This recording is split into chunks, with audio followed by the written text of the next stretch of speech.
6:30 p.m. All council members are present. Before we get rolling, though, hey, Scouts, come on down.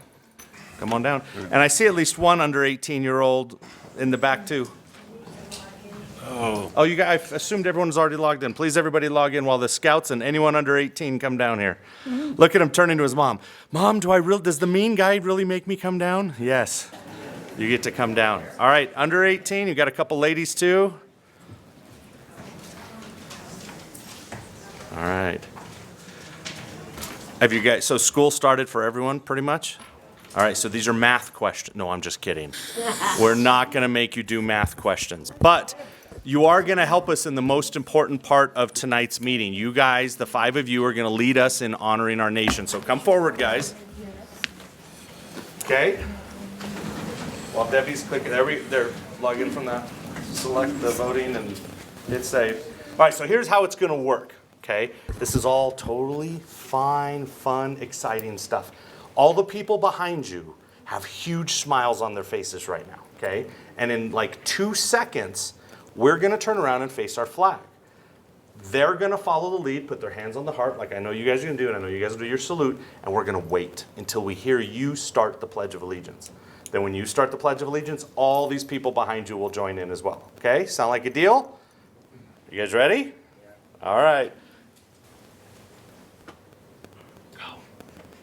Pledge allegiance to the flag of the United States of America and to the republic for which it stands, one nation under God, indivisible, with liberty and justice for all. Fantastic, guys. It wasn't so bad, was it? Give them a round of applause.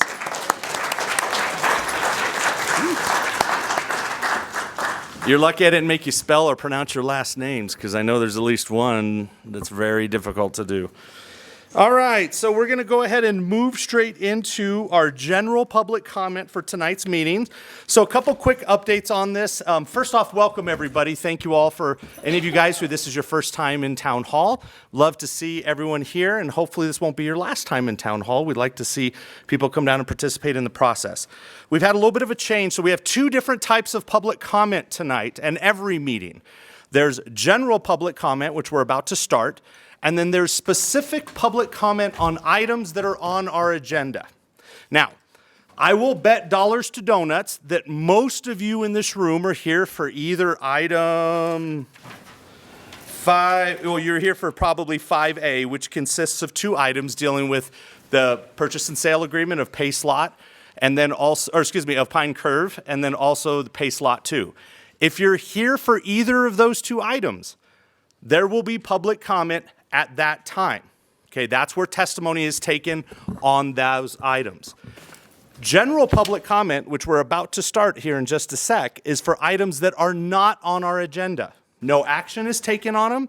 It's just an opportunity for you to give comment on anything that is not on our agenda for tonight. Now, you'll see up above me, there is a little red clock that says 3, and I've got one in the back of the room as well. Public comment, both general public comment and item-specific public comment, is a 3-minute time limit on public comment. On general public comment, what we're about to start, once I call the opening time for that, there's 30 minutes allocated for that. If we get to that 30 minutes and you haven't had an opportunity to give general public comment yet, don't worry, you will, but that gets moved to the end of the meeting so we can get to the business of the meeting. If you're here for Pace Lot 2 or Pine Curve, there's no time limit except for the 3-minute. If we're here till 2 in the morning, as long as these guys approve it, we'll be here till 2 in the morning, okay? Only non-action items on general public comment are the ones that we have a 30-minute limit at the beginning of the meeting from, and then the rest happen at the end of the meeting, okay? So the procedure that's going to happen for public comment is this. Those of you guys who have been here before have heard me say it 1,000 times. I love baseball, and we have an on-deck circle. Our on-deck circle is actually that wall. There's a nice little aisleway that comes down. So when it comes time for regular public comment on an agenda item, since most of you are here for that, I'll just have you line up over on this wall. And when you're lined up, I'll invite you up one at a time. You'll come up to the podium. You'll state your name and address for the record. That clock will start going. At the end of the 3 minutes, Even if you're mid-sentence, I'm going to say thank you very much, and I'm going to invite the next person up so we can make sure that everybody has the opportunity. And you should have a little slip of paper. Carol, would you hold it up? If you don't have one, where are those located? Those are up at the top over here? Or? Some over here and Some back over there. Make sure you have one of those little slips of paper. You'll write your information on that, and as you come along from the on-deck circle, you're going to hand it to either the silver-haired gentleman right here, who's our attorney, or Carol, who's our town clerk sitting right there, okay? Now, when you come up for your public comment, like I said, there's a 3-minute time limit. You're going to give your public comment, and then we're going to invite the next one up. So here in both general public comment and agenda-specific public comment, and I'll repeat this later, we've got some rules to follow. Aside from the 5 people who came up to help us with the Pledge of Allegiance, all of us in this room are adults. This is a business meeting, and we're going to conduct ourselves as adults. So what you will do is you will share your God-given opinion, and you have the absolute right to do that, and no one should ever take that away from you. That is your most valuable, precious resource. Please share that. But what you will hear tonight is people that you agree with and people that you don't agree with. They have their rights to their God-given opinions as well. So you will share your opinions, but what will not happen tonight is there will be no booing, there'll be no hissing, there'll be no name calling, there'll be no screaming things out from the audience. Likewise, if we're going to limit that, there's going to be no applause or cheering or hooping and hollering or carrying on. It's a business meeting. We want to get through everybody's testimony so everyone has the right and ability to share their opinions, okay? So that's kind of the rules of the game tonight. I will say, if you don't think you can abide by those rules, I'm going to go ahead and ask you to wait outside for us. And I'll buy you a cup of coffee when we're done, and you can tell me all about what your concerns are. But those are the rules for the business meeting of town council tonight.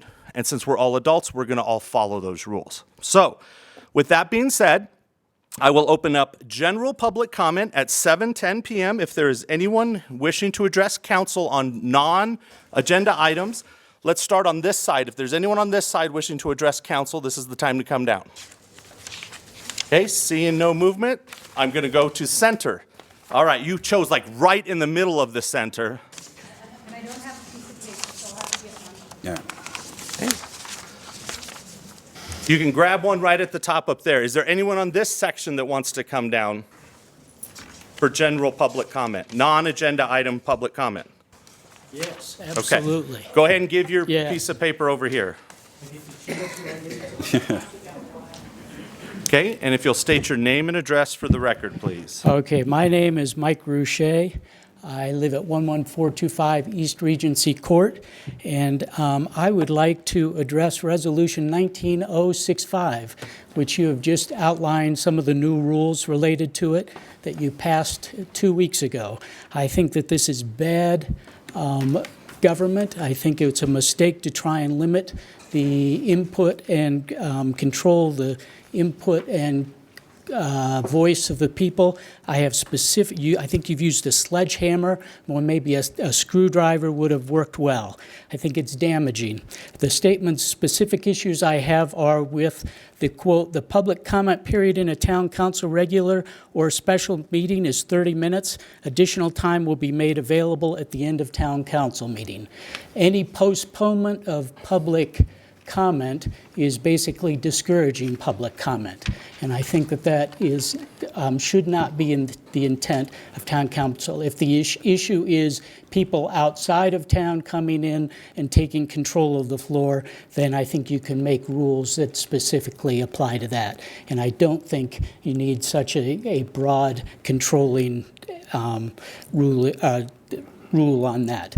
Another one, during the public comment period, the mayor shall determine the order of speakers with priority given to town residents. I have no problem with priority given to town residents. I do have a problem with the mayor having the authority and right to choose who gets to speak in what order.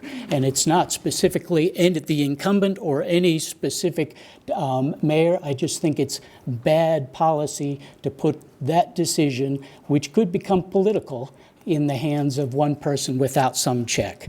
The mayor, the third item, the quote, "The mayor or presiding officer may order the council chambers or meeting room cleared of all attendees." I think that that is amazingly overbroad and overreaching. I think that there are lots of ways to control bad behavior without clearing the chamber, and I suspect that you already had those rights before you voted on to pass this. I sincerely think that this does more damage to communication between town council and citizens than it helps. I think that was not your intent, so I would respectfully ask that you reconsider and make the screwdriver adjustments rather than the sledgehammer. Thank you. Thank you, Mr. Roche. Okay, next up for public comment. Remember, no applause, people. All right, next up for general public comment. Okay. Hold on, Terry. She followed the rules, man. She came over here. Let her go first. Ladies first. No, by all means. You're better at this than I am. My name is Louise Faulkner. I live at 11410 Hillary Louise. Court. You got to go to the microphone, please, sweet. Louise Faulkner, 11410 Hillary Court. I came to the last town council meeting, and I've come to previous council meetings on specific issues, and we are always given the rules, the same rules of how we are to behave. But Renee Williams, you spent the entire last meeting on your phone texting. When everybody stood up here to talk, you gave them no respect and no eye contact. Mr. Mayor, the gentleman that was just speaking prior to me, you were busy writing away. You were on your phone, Renee. Debbie was doing something. John was doing something. At least give the people the respect of giving them the eye contact that they are giving you when they're speaking. That's what I'm asking as a citizen of this town and of this state and of this country, that we, the people, elected you, but you don't discount what we're doing and what we're saying by putting your head down, Renee, and playing games. It's not appropriate. So if we have rules to follow in the audience, you have rules to follow and respect and listen to us and give us the eye contact and the attention and the respect we need, because we put you in office. We are asking you to represent us, not your business, not your coffee house, not your real estate company, not your financial planning company, not whatever it is, the business that you've got it, or the business that you had. We're asking you to represent us. You get paid to represent us.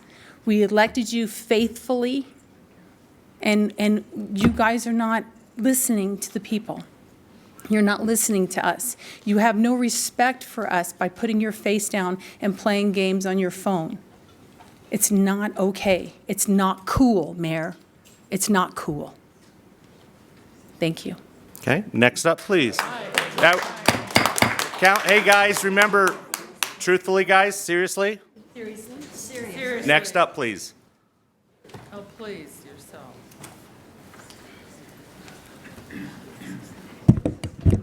Terry Dodd, 11450 Marlboro Drive. 2 weeks ago, there was 15 people that came to speak at the general comment period. It took right at 1 hour for those 15 to give their heartfelt pleas.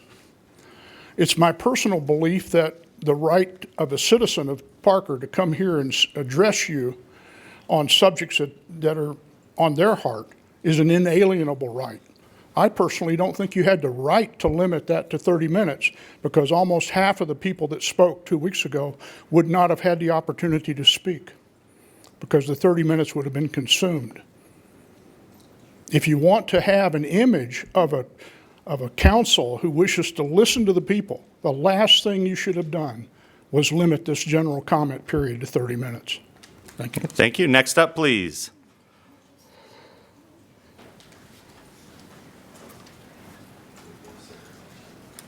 Name and address for the record, please. My name is RJ O'Connor, 19085 East Oak Creek Place here in Parker. As a couple of speakers before here came up here and made their comments. The one big underlining problem that this council has is trust and the lack of it.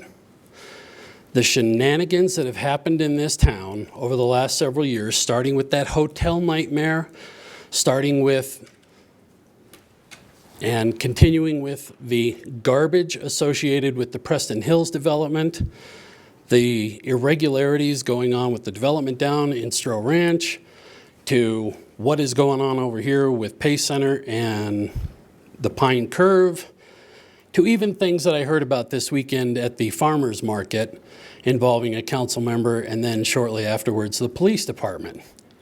What are you people doing?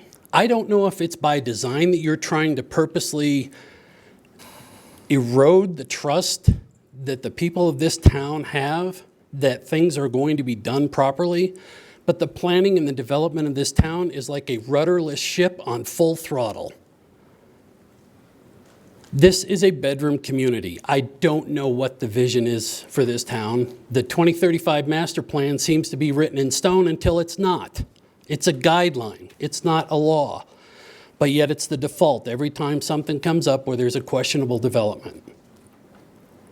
And I think that reason and the problems that you guys have with trust is why when this idea of extending term limits comes up, you guys are living in fantasy land if you think the majority of this town is going to support that. Thank you very much. Next up, please.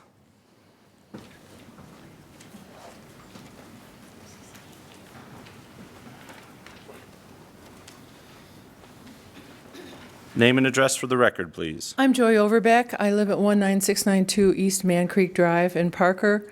I'd just like to echo some of the other speakers here and say that I've been to various council meetings and to school district meetings and to Douglas County commissioner meetings, and there's always a ploy that happens if there's a certain special interest that has their objective in mind. And what happens is the whole place, especially at the commissioner meetings, is packed when there's a really, really big issue. And what happens is the people on one side of the issue get a couple of hours to speak. And most of the people who are citizens are there to speak against the issue that the people get the 2 hours to speak. They make presentations, they have drawings, they have exhibits, they have PowerPoints, and one after another they get up and they testify, and one after another the people in the audience leave. They leave, okay? It starts at 6 o'clock. By 8:30, people have families. They have dinner to make for their kids. They have stuff to do. And the people who run these agendas know that. They know the citizens have to leave because they have lives. Whereas whether it's the police officers or people who are doing other presentations, people who want to buy land, or people who want to do whatever they want to do and have business before the town council or the county commissioners, that's their job, to stay there and do that. And I want to mention that one time I was here as a member of the board at Hess Ranch, and the developer who wanted to purchase the land and had submitted plans for the land, 600 people and 400 cars on 11 acres in a 30-year-old established single-family community. Okay? People who we hired, people on staff, on the development staff here in this room, made their presentation, made their PowerPoint, the developers' PowerPoint presentation from the computers, and we could see them doing that. We pay for the developer's presentation. I don't think so. And I agree with everybody who spoke. Something has to change. You guys have to listen to we the people. Thank you very much. Next up, please.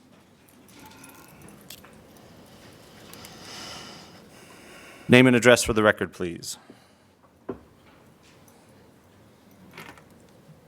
Patti Pearson, 20117 East Williamson Drive. I come in from Raleigh Downs, and I love it here, but over the last few years, I have to say I agree with everybody else. There are 5 members on the town council that I guarantee I will not vote for again. There's 2 that I will vote for. And I know that they're the respectful ones and the ones who care about the people. The rest of you, I think, could care less what we have to say or what we feel. You just do whatever you want with the town's money, with the town's property, and it's really gotten out of hand and ridiculous. You need to listen to what we have to say. We live here. We have to live here. And you keep building and building and building. We have no place to go. Pretty soon, Parker Days is going to be gone. Farmers Market's going to be gone. You guys need to knock it off and listen to what we want, not what you want and what you think is best, because it's not. You're chasing people away. You get all these new people coming in that they think they know what's best for our town. They don't. They haven't lived here for 20 plus years like a lot of us have, or grown up here like a lot of us have. So please take into consideration what we feel and what we have to say, because I think we know best what's for our town, not just 5 people. 5 out of the 7 of you think you know what's best. I'm sorry, but you don't. And I guarantee when election time comes up, it's going to be a big change, I'm sure. I'm sure some of you are going to be out. And I guarantee I'm going to be one to vote you out. Thank you. Okay, next up, please.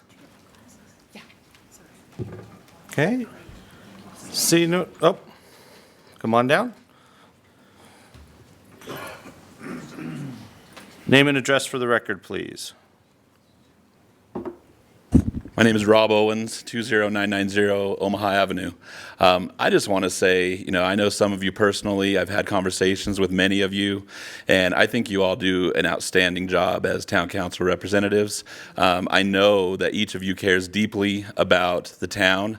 Even, a couple of you, I don't agree with you all the time, but I know that you are passionate about what you're doing, and I appreciate that.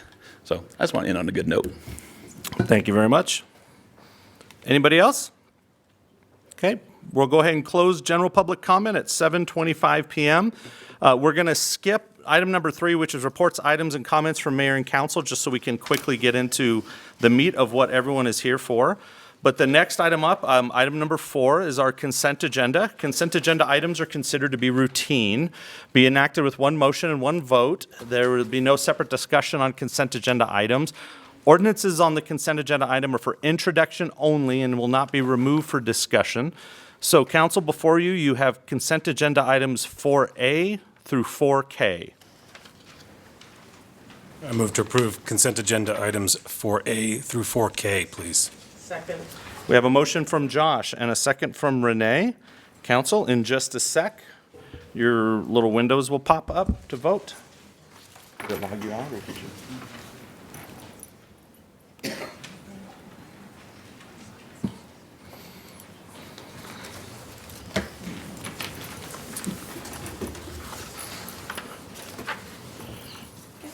Motion passes unanimously. Next item up is item number 5. We're going to start with 5A, and there's 2 parts to 5A. We're going to have one presentation on both parts of 5A, and then council after presentation and public comment. Then there would be 2 motions, because they're one for item 1 and one for item 2. So what ordinance 5A is the sale of Pine Curve property. A1 is resolution number 19-075. It's a resolution of intent to sell the My Main Street parcels, including the Pine Curve property and Pace Lot 2. And item number 2 is ordinance number 1.536 on second reading. This is a bill for an ordinance approving the purchase and sale agreement between the town of Parker and UDC Miller LLC concerning the property known as Pine Curve. Now, Jim, you're going to start us off with A1, resolution number 19-075. Good evening, Mayor and Council. The first item, as you indicated, is the resolution. And the purpose of the resolution is to provide a factual summary of the history of the Pine Curve property and Pace Lot 2 to support the sale of these properties. A draft of this resolution was discussed at the August 12th, 2019 Town Council study session. Revisions were made to the resolution following this study session based on comments and feedback received from town council members. The resolution itself contains 8 separate components. There's multiple paragraphs in the resolution, but there are specific components to each portion of the resolution.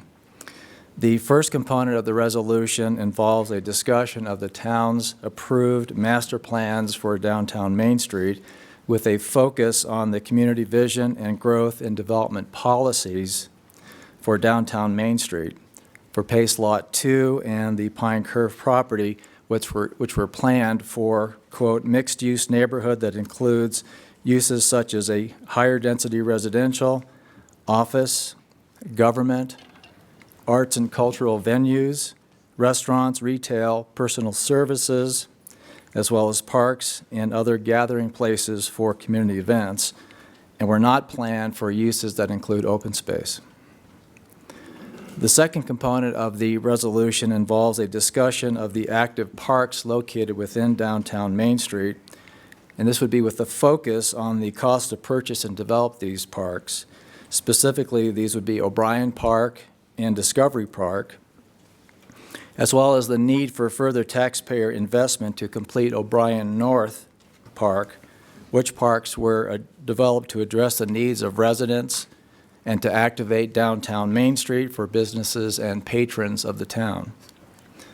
The third component of the resolution provides a history of the town's purchase of the Pine Curve property for the purpose of developing a new police administration facility and fire protection district administration facility, and again, it was acquired not for open space. In the absence of public facilities being constructed on this property as originally planned, the focus of this component concerns the initial development of the town to prepare the Pine Curve property for future commercial development as permitted by the current zoning for the property.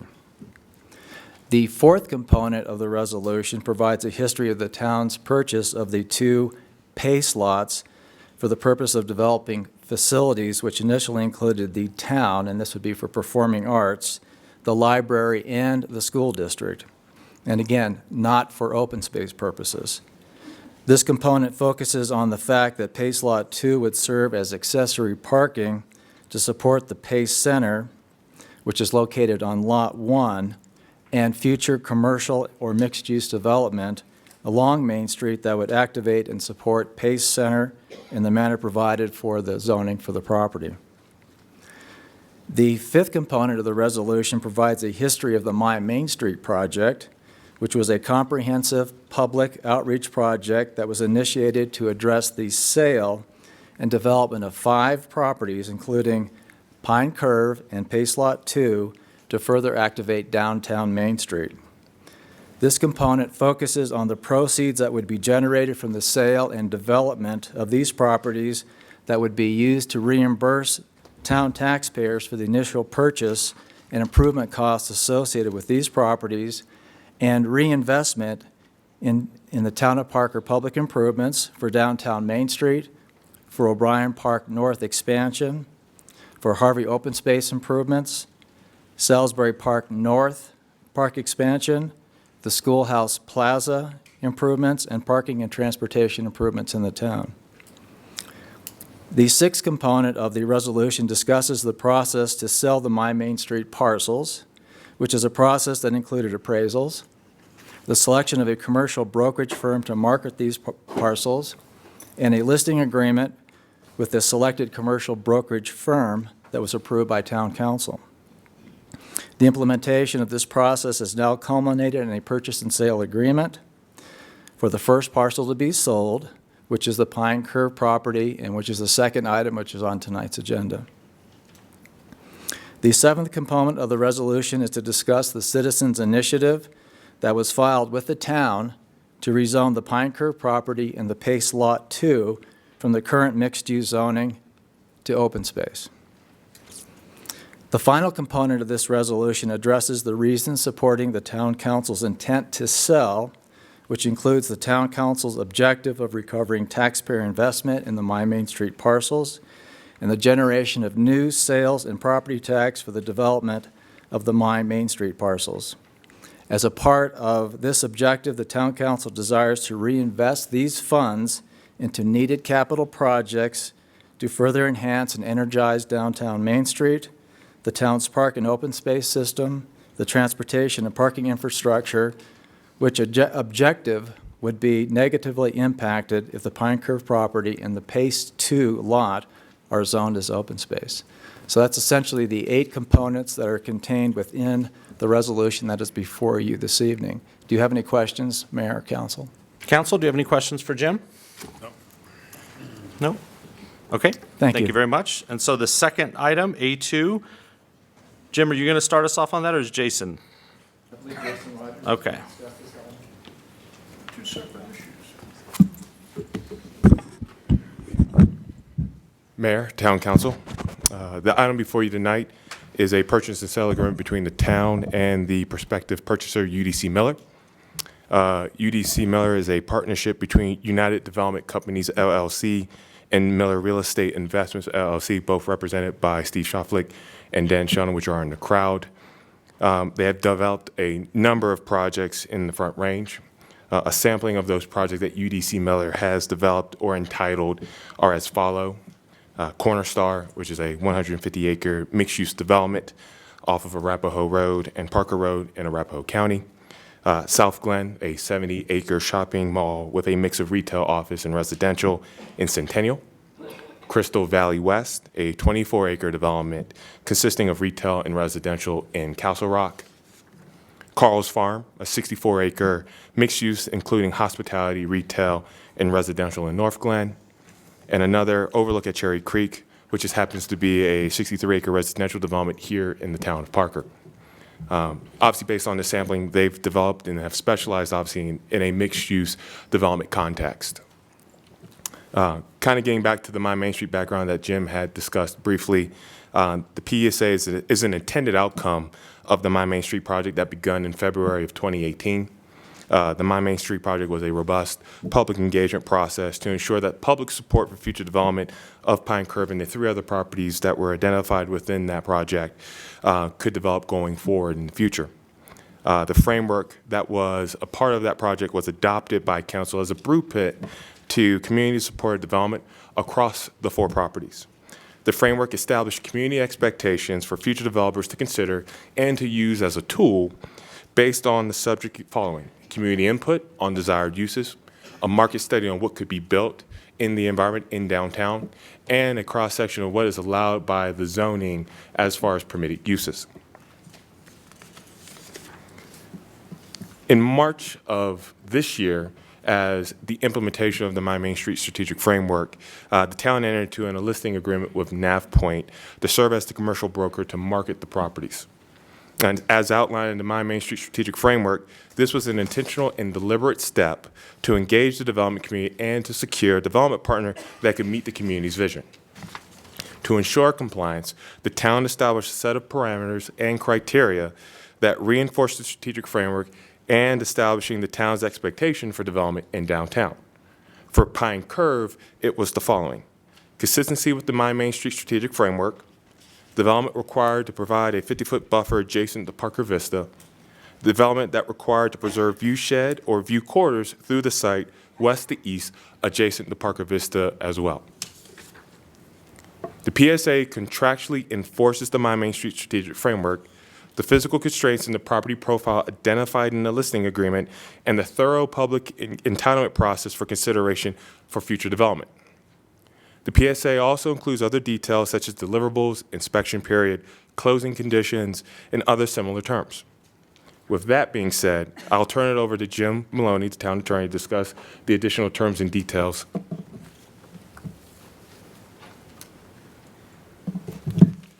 Well, that's really up there. Do you need a couple phone books to stand on, or?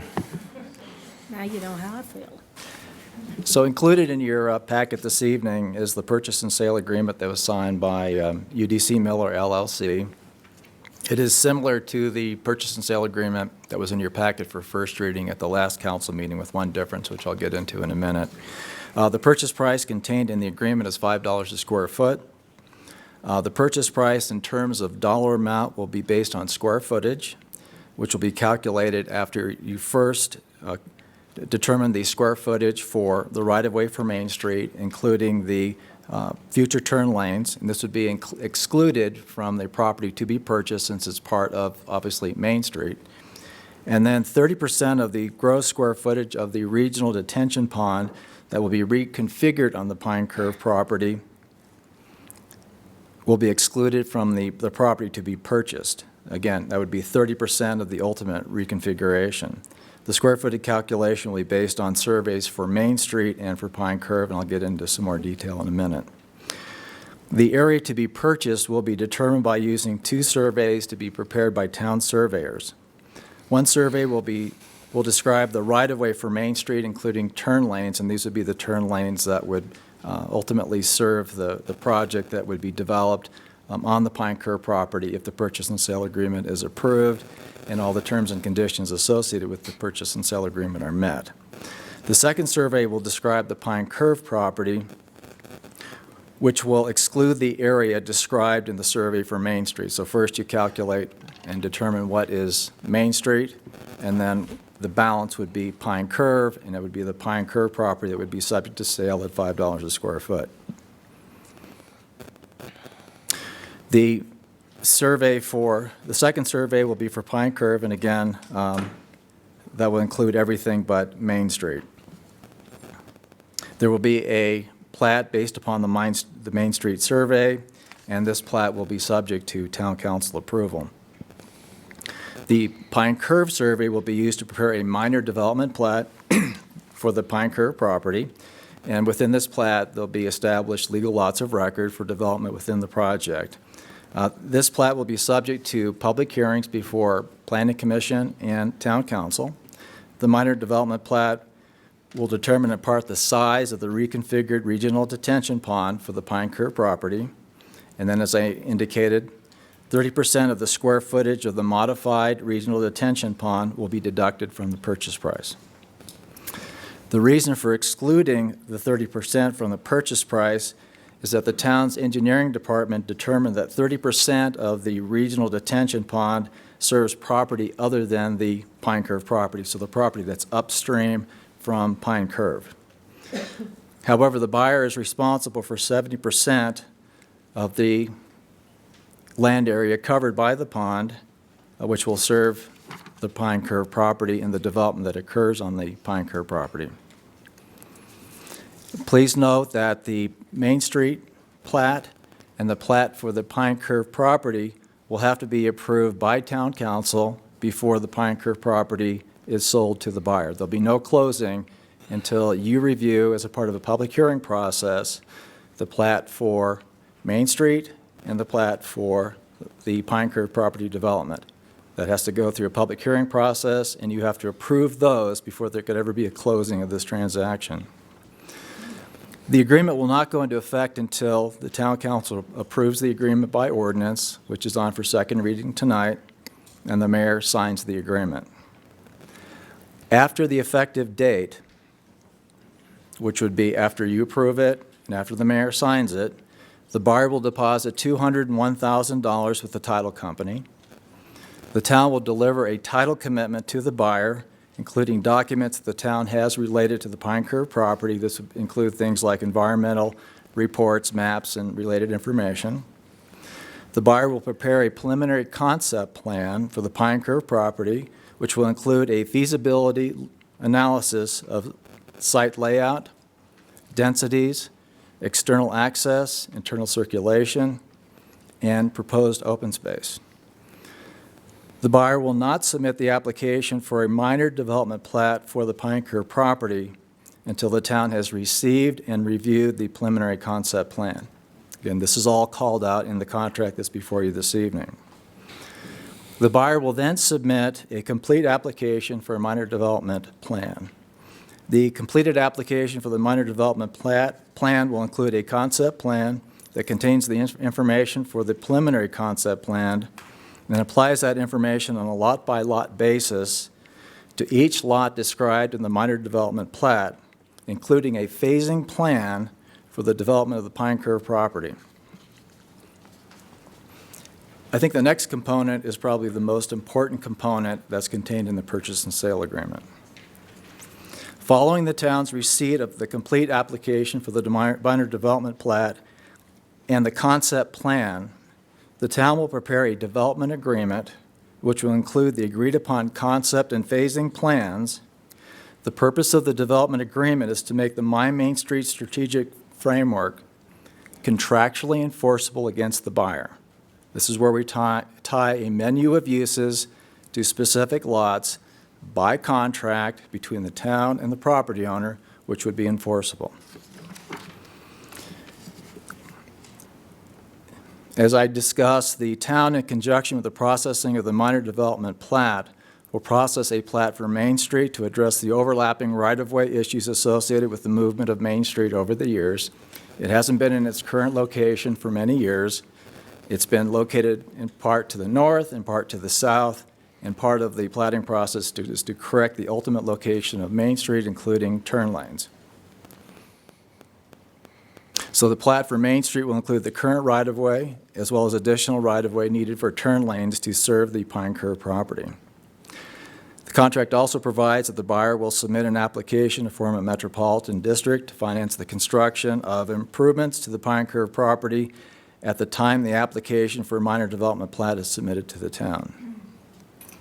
So, taking all of that and reducing it to its essence, the approval of the minor development plat will be subject to notice and public hearing, as I indicated, to Planning Commission and Town Council. Additionally, the subdivision agreement for the public improvements to being instructed as a part of the minor development plat, the plat for Main Street, the development agreement, and the service plan for the Metropolitan District will all be subject to Town Council approval.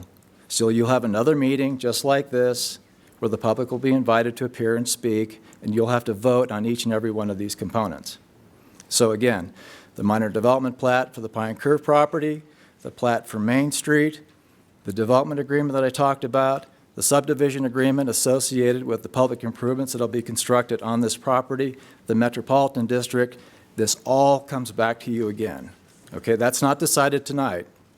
Tonight is simply the purchase and sale agreement at $5 a square foot with the adjustments that I identified. There will be no closing of this transaction until all those approvals occur. If those approvals don't occur, then at that point, the buyer is going to move on to another project because the buyer needs these approvals in order to develop the property. That's essentially what is in the purchase and sale agreement. Any questions, Mayor and Council? Council, any questions on items A1 or A2?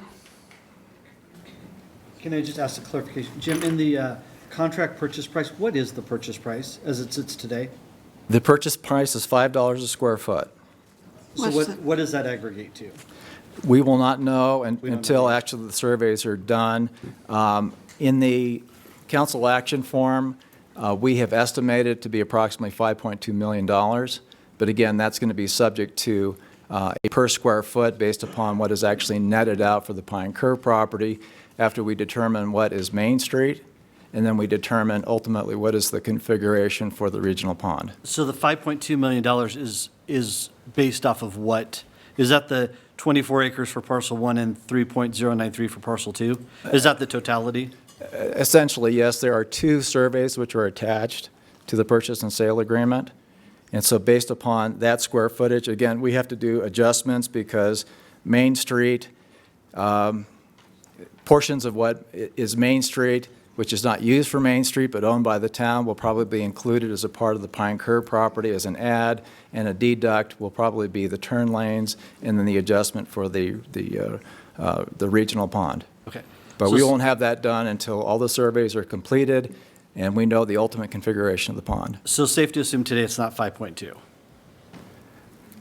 I don't know what it's going to be in terms of an exact number, but roughly 5 million, 5.2. Okay, thanks. Joe, did you have a question? I didn't know if you were, okay. All right, any other questions, council? Does the applicant have anything they'd want to?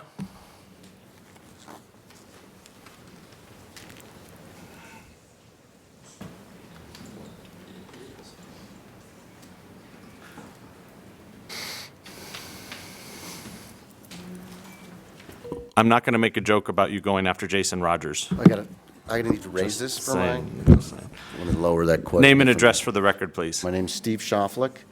We're located at 6900 East Bellevue in Greenwood Village, Colorado. Okay. I represent Miller UDC, along with my partners, Dan Sheldon and David Goldberg. As Jason pointed out, we have been very interested in working with Parker over a number of years. As you know, we were selected as developer of this parcel. We have a long history of working in the town. For me, it goes back to 1996, as a matter of fact, with the Canterbury Golf Course.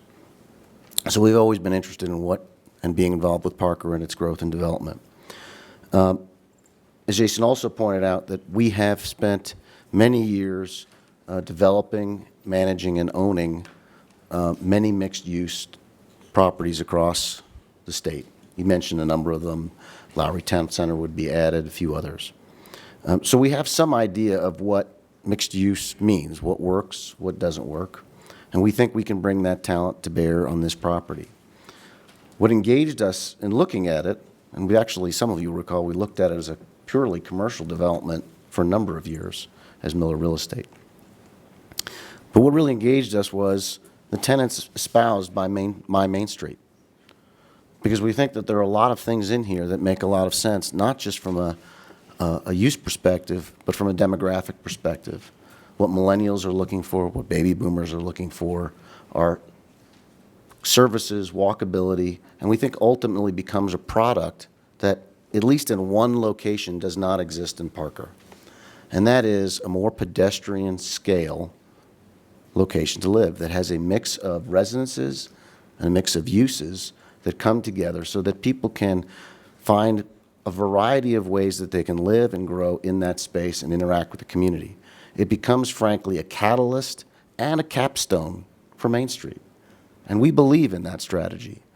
At this juncture, we've entered into the purchase and sale agreement. What those details include, I can't tell you specifically. We certainly have some ideas. We didn't come into it blindly. But we look forward to working with the community. We know that there are questions. We know that there is skepticism. It's not a first time. But in each of those communities where we did successfully bring those projects to bear, I think the community would say, on balance, it added value. And that's what we hope to do here as well. Okay. Thank you very much. Council, do you have any questions for Steve? No?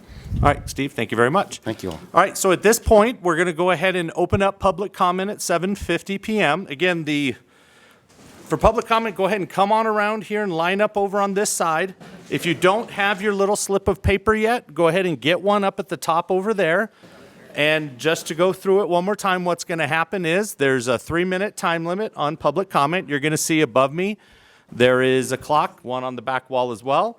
You'll come up, hand your piece of paper. We will start the timer after you do your name and address. At the end of the 3 minutes, I'll go ahead and thank you for your time.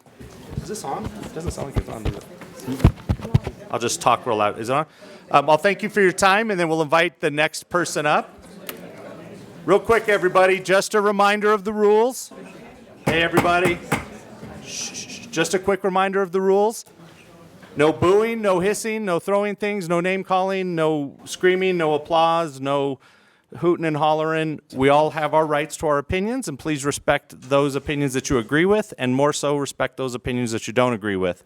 And we'll move through this, and there is no time limit there, other than your 3 minutes. There's no total time limit on agenda item public comment. So with that, first person up. Name and address for the record, please. And I know all of you know it, and it's a habit to always say name and address for the record, please. So. Okay, Shelley Mango, 8632 East Thunderbird Road in Parker. I am going to just, before I start, tell you that I'm going to look down because I have to read this in 3 minutes. All right, so sorry for no eye contact. Hello, my name is Shelley Mango, and I'm the chair of the Downtown Business Alliance. As we said on August 5th in our DBA update, it is the responsibility of our government liaison committee to keep our members apprised of issues affecting downtown Parker. To that, we performed a fact-finding mission to educate ourselves about the proposal of P3 to sell Pace Lot 2 and a 24 24-acre parcel at the east end of downtown called Pine Curve. We met with both parties, the Save Pace group, as well as the town of Parker. We arrived at a position after listening to both sides, researching the issue extensively and evaluating how each would specifically and significantly impact the future of our downtown Parker. As the voice of downtown Parker businesses, we think it's important to publish our position. I have supplied a full rendering to our secretary, educate our members, and reiterate our support of a vibrant downtown that's enjoyed by visitors and more than 100,000 Parker area residents. Even though the 24-acre Pine Curve parcel being proposed for sale for development is not technically in the DBA's official boundary area, its close proximity to downtown means development there or lack thereof will impact our DBA members. At a recent meeting, it became apparent that many of our members were in support of responsible development on Main Street, including Pine Curve. We sent out a survey to every member of our group, and 93% of the responses came back with support of responsible development. Our official position is this: the Downtown Business Alliance of Parker supports the development of that land to include commercial uses like retail, office, and residential, helping to increase the vibrancy downtown and maintaining a stable tax revenue base. The DBA is confident the town council and staff will require any potential developer to adhere to the language in the listing, which states the view shed for the residents east of the parcel will be protected and an adequate buffer will be established. The DBA, in strong disagreement with the petition supporters, believes that the town of Parker has been credible and transparent in its efforts to sell the downtown parcel it owns in a way that will benefit the downtown area and thus the whole town of Parker. We believe that the town has made every effort to make sure that residents are informed and have been responsive to the majority of citizens' input. The DBA trusts in the transparency of the processes and procedures established by the town of Parker to ensure that the citizens' voices will be heard throughout the potential sale and development of these publicly owned parcels, including open public hearings before the town's Planning Committee and Council, the availability of public documents, and trust in Thank the you, town Shelley. council. We'll invite the next person up. Thank you. Okay, next up, please.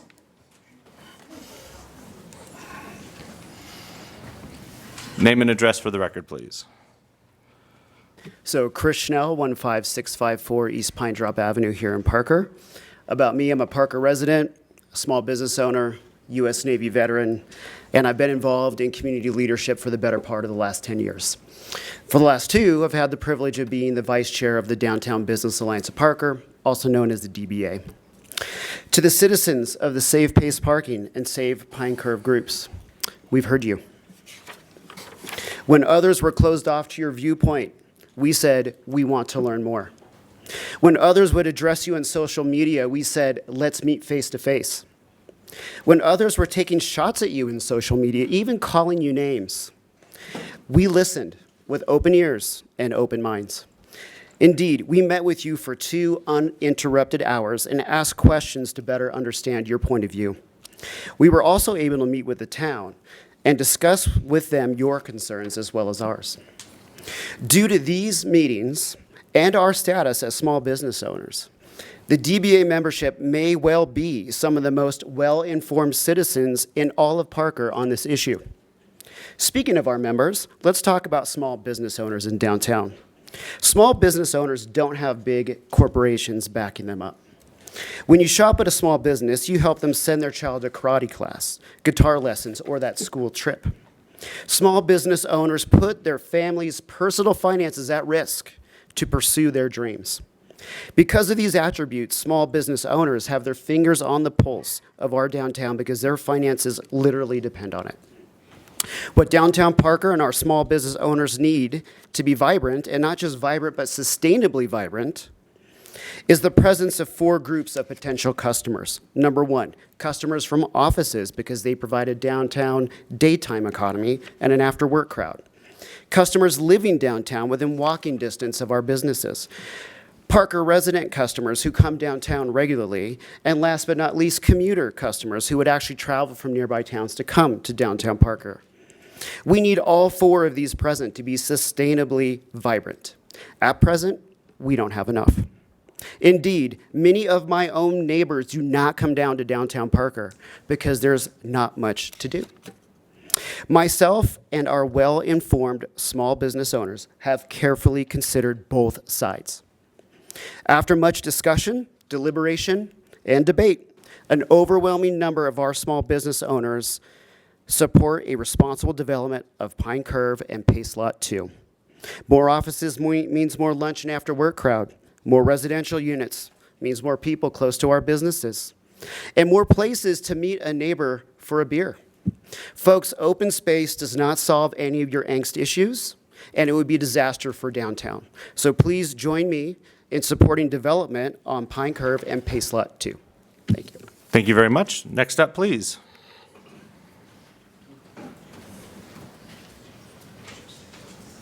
Name and address for the record, please. Kristina Curtin, 11975 Blackwell Way. Good evening. I'm actually here this evening to express my support of the sale of Pine Curve. In my 10-plus years of employment in downtown Parker, I've had the honor and privilege of meeting and engaging with many owners and employees of the small businesses on Main Street. They all work so diligently to provide goods and services to the people of our town and the surrounding areas. They're active and involved members of our community. Some are even our Parker neighbors. When retail space and dining options are limited, it creates a substantial hardship on these businesses. Our neighboring towns reap the benefits by drawing our residents out of town, as well as giving those from neighboring towns a more optimal destination for events, dining, and shopping. The most vibrant small downtowns in our state all benefit from their walkability factors and multitude of business offerings. The business owners in these towns are able to become more successful once the area provides more options because, quite simply, they will feed off of each other's clientele. There is a desire amongst our small business owners here to work together to encourage appropriate growth within our very vital downtown area.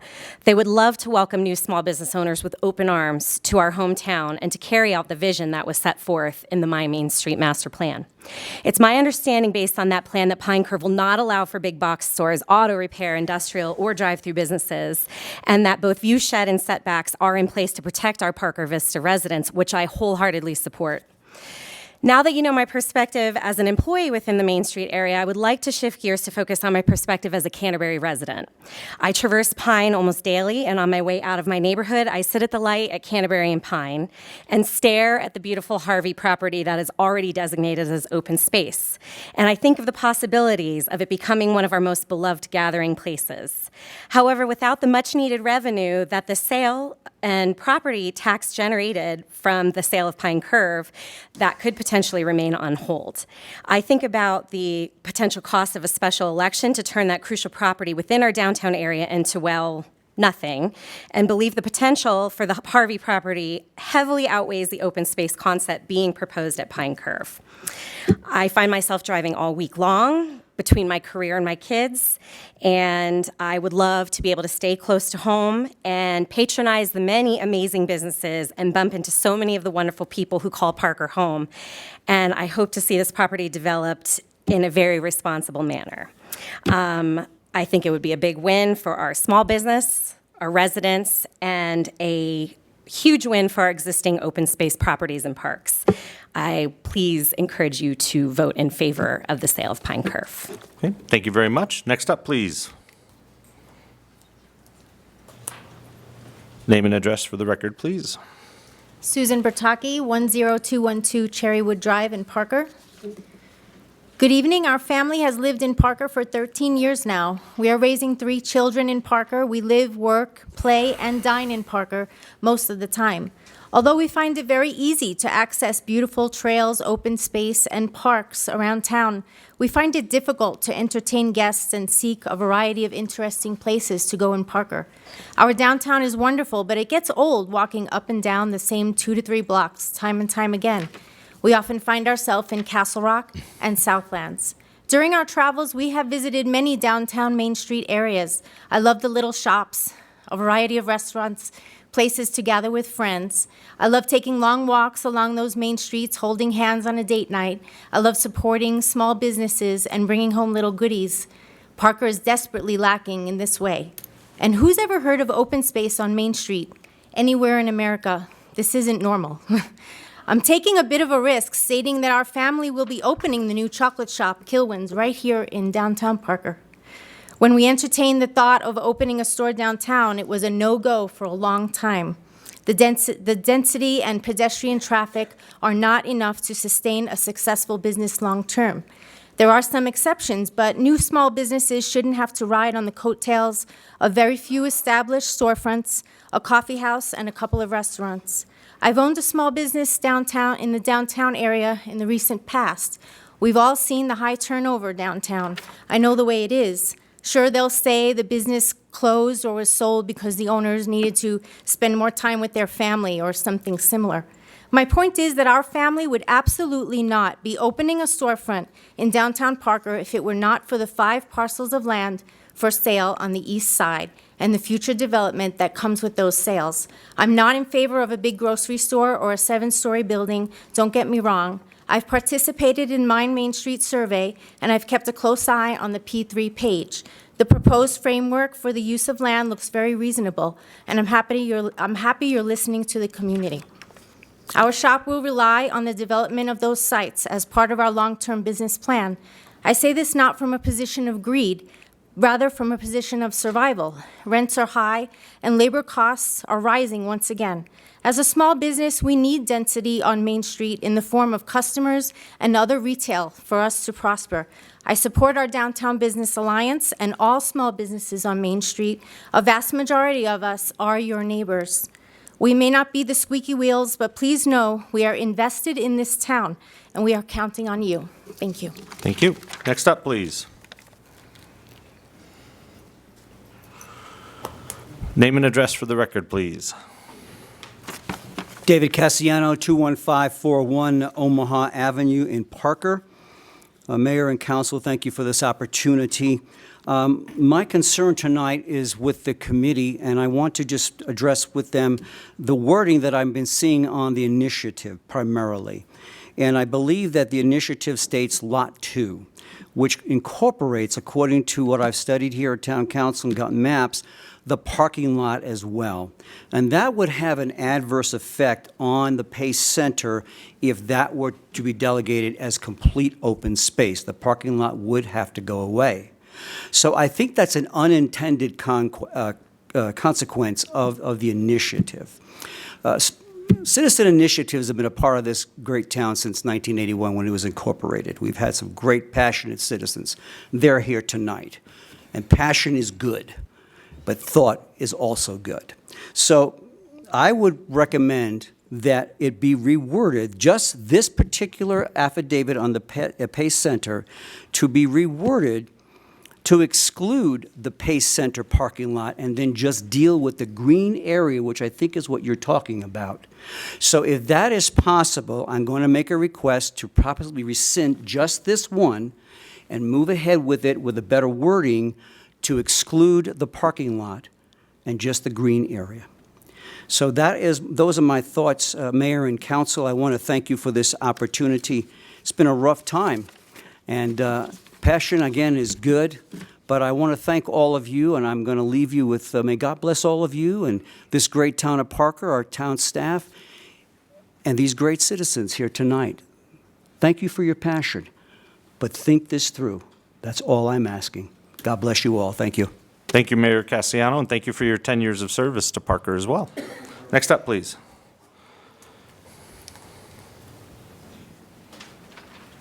Name and address for the record, please. Mark Hall, 16383 Prairie Farm Circle, Bradbury Hills.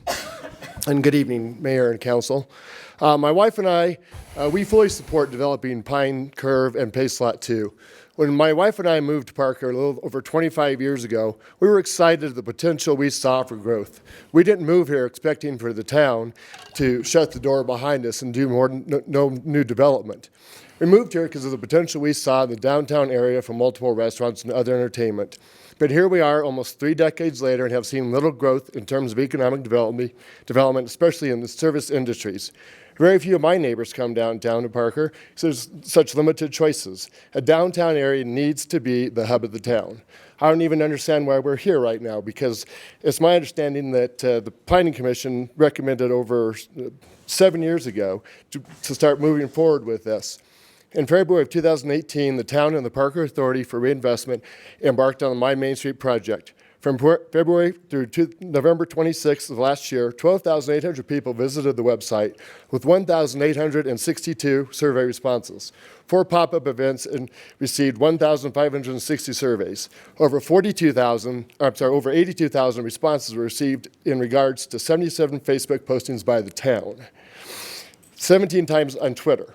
The town also had talk of our town newsletters, 9 different articles about this. So therefore, on March 18th this year, the town entered into a commercial brokerage for the My Main Street parcels with Nav Point Real Estate Group. How much more community engagement is actually needed before we start building? Small business owners currently on Main Street support this development as well. I've talked with many business owners down here, and for instance, the owners of the tailgate would love to see another competing bar right downtown. I would like to see an exciting and vibrant downtown Parker area like they have over in Littleton, Evergreen, Arvada, Manitou Springs, and how about our neighbors in Lone Tree and Castle Rock, a downtown that's used more frequently by its residents and visitors. We as a town and the community collectively will all benefit more from having businesses serving the consumers and generating tax revenue for our town.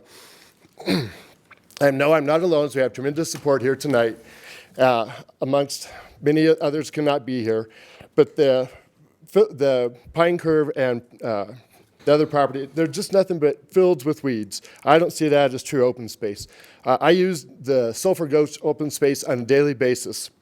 I walk 5 miles a day and I have for 37 months. And I will tell you that I very rarely see a lot of people using the open space. So let's build it out and make Parker downtown more vibrant. Thank you. Thank you. Next up, please.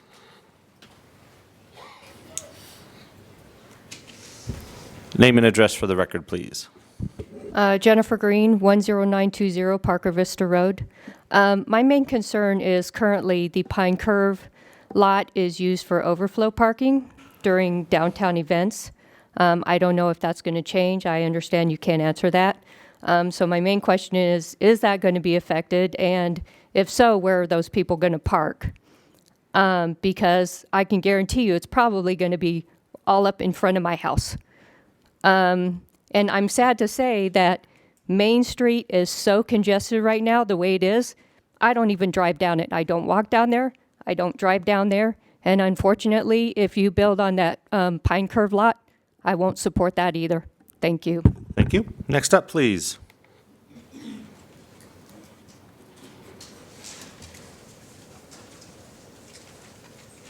Name and address for the record, please. I'm Bev Louie, and 11796 East Stagecoach Drive, Parker, Colorado. And I'm not accustomed to speaking, so I'm just going to read this so I can do it real fast. Fine. I am just a concerned property owner who moved to Douglas County in 1992 for the quiet, peaceful hometown feel of a small community away from the traffic and craziness and crime of downtown Denver and Aurora. I've never spoken at a public hearing before, but I feel I must finally speak up when I see what is happening to our community and our state. I have heard for several years that Douglas County has been the fastest growing county in the nation, and I wish I could stop the people from getting that word out, but someone's telling them how great we are. But anyway, I can almost believe that when I see the multiple apartment buildings that are popping up all over. There are apartments now near downtown Main Street where the residents are already complaining that the music from the tailgate is too loud and not to adhere to noise control after 10 p.m. And by the way, there's no parking. You can't get in the parking lots for tailgate. I mean, there's not enough parking downtown as it is already. And these people are moving here because of our community, and then they want to change things to suit their own criteria. And I say, move somewhere else. I've seen Aurora, annex Douglas County land north of Inspiration Drive in the Rocking Horse area, where they have erected multiple homes in close proximity to each other, and now people are flooding Inspiration Drive into Parker to reach 470 or our businesses. We've also seen a big increase in crime in the area, and Ponderosa Hills has had numerous car break-ins as well as thefts. And I've heard that this is happening in the parking lots in our stores. I do not want to see Parker become Aurora, which is where we are headed if we keep allowing business interests to rule our government. There are some things in life that are more valuable than money. And when I left this room at the end of the last hearing 2 weeks ago, I had to ask someone outside how many members of the town council are Democrats. And I was told, no offense to any Democrats here, because if you're in the room, I presume we're all united in interest and concern of the sale of our land. And it should be a nonpartisan issue. But I was shocked when I was told that you're all Republicans. And I was told, I'm ashamed to say, that I voted for 5 of you probably who are going to vote for this bill. And I was further shocked when I heard that 4 or 5 of you, I think, voted at the last meeting not to allow the people to vote on this issue. Could it be that because you know that the people Thank you very much. would Your vote time's against up. this? We'll go ahead and invite the next one up. Thank you, please. You were elected to serve the people. And Next I up, would like for please. you to listen to the people. Thank you, ma'am. Thank you. Next up, sir. Name and address for the record, please. Mayor, council members, thank you. My name is Dennis Huspany. My business is at 10841 South Crossroads Drive. My wife Claire and I invested our life savings in the Nerds to Go computer services business, so we are a downtown business owner. Appreciate you listening to us. We've been Stonegate residents since 2003, so we have both of our girls have gone to Douglas County schools and graduated from Chaparral. We are members of the Downtown Business Alliance, and we support the policy statement that was read into the record earlier this evening. I wanted to say that the education of being on the Government Liaison Committee was tremendous, listening to both sides. And we support the sale of the Pine Curve property for responsible development. We think it's critical for the town of Parker to be vibrant, and in order to be successful, the Main Street has to have a nice diversity of shops and restaurants and experiences that people can come downtown for. One of the things I learned through this whole process is that there need to be some education going on from business owners and from residents that have done the due diligence to find out what exactly is going on. So I think that there's some unintended consequences on the Pace 2 parking property that's not being talked about enough, and that's the unintended consequences that if that whole property is deemed open space, parking spots will be lost. I don't know if it's the whole parking lot, but we will lose some parking spots for Pace in order to conform with the publicly open space land. It's publicly owned. So while the previous mayor's suggestion was good, those parcels can't be separated. They were always intended to be together. No developer is going to take a lot behind a lot that's already on Main Street. And I mean, that property won't be sold, and it won't have the value for the whole lot. So the other thing that I think there's been some misinformation about is that citizens' voices have not been heard. I think you all have done a tremendous job. The staff and you all have done a tremendous job of listening to the residents, trying to address the issues that have been made here. And as the lawyer pointed out, there's going to be a whole lot more of public hearing and public documents that are made public. And we firmly believe that voices have been heard. So that's some information that we're trying to miscorrect. So I would like to thank you for this opportunity to participate in this open and transparent process, and I wish you luck in your decision. Thank you. Thank you very much. Next up, please.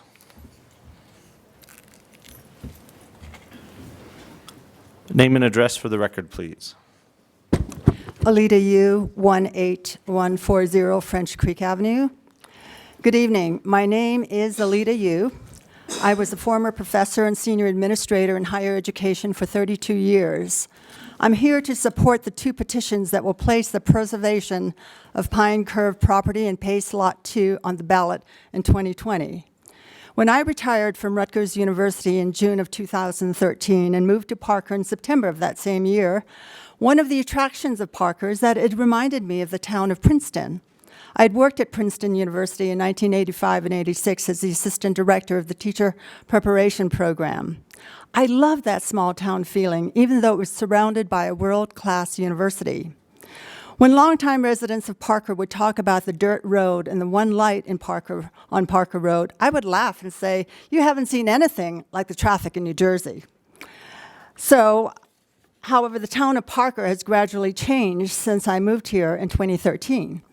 According to the Parker Chamber of Commerce, we currently have 55,000 residents living in Parker. In 2025, that number is projected to increase by nearly double to 90,000 residents. With the My Main Street survey, which was released in April 2018, a town hall employee, contrary to what someone else reported here this evening, a town hall employee informed me that 800 people responded to that survey, which included residents who live here and individuals who own businesses in Parker.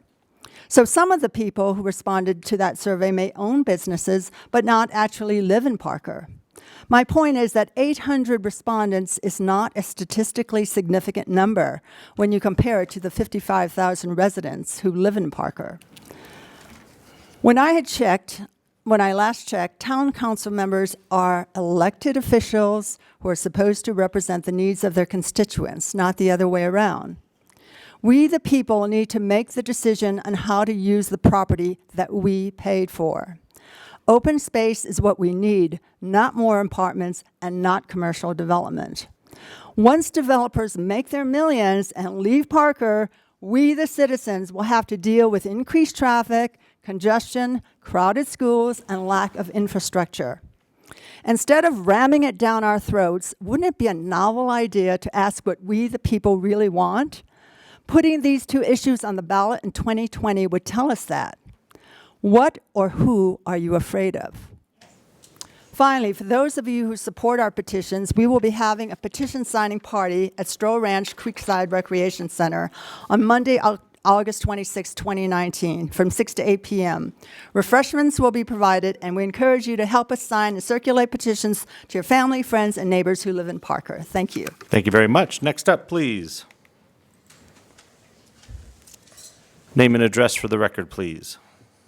Yes, Dave Chung, 11301 Mesa Verde Place. I wanted to speak in support of Pine Curve becoming something great for Parker.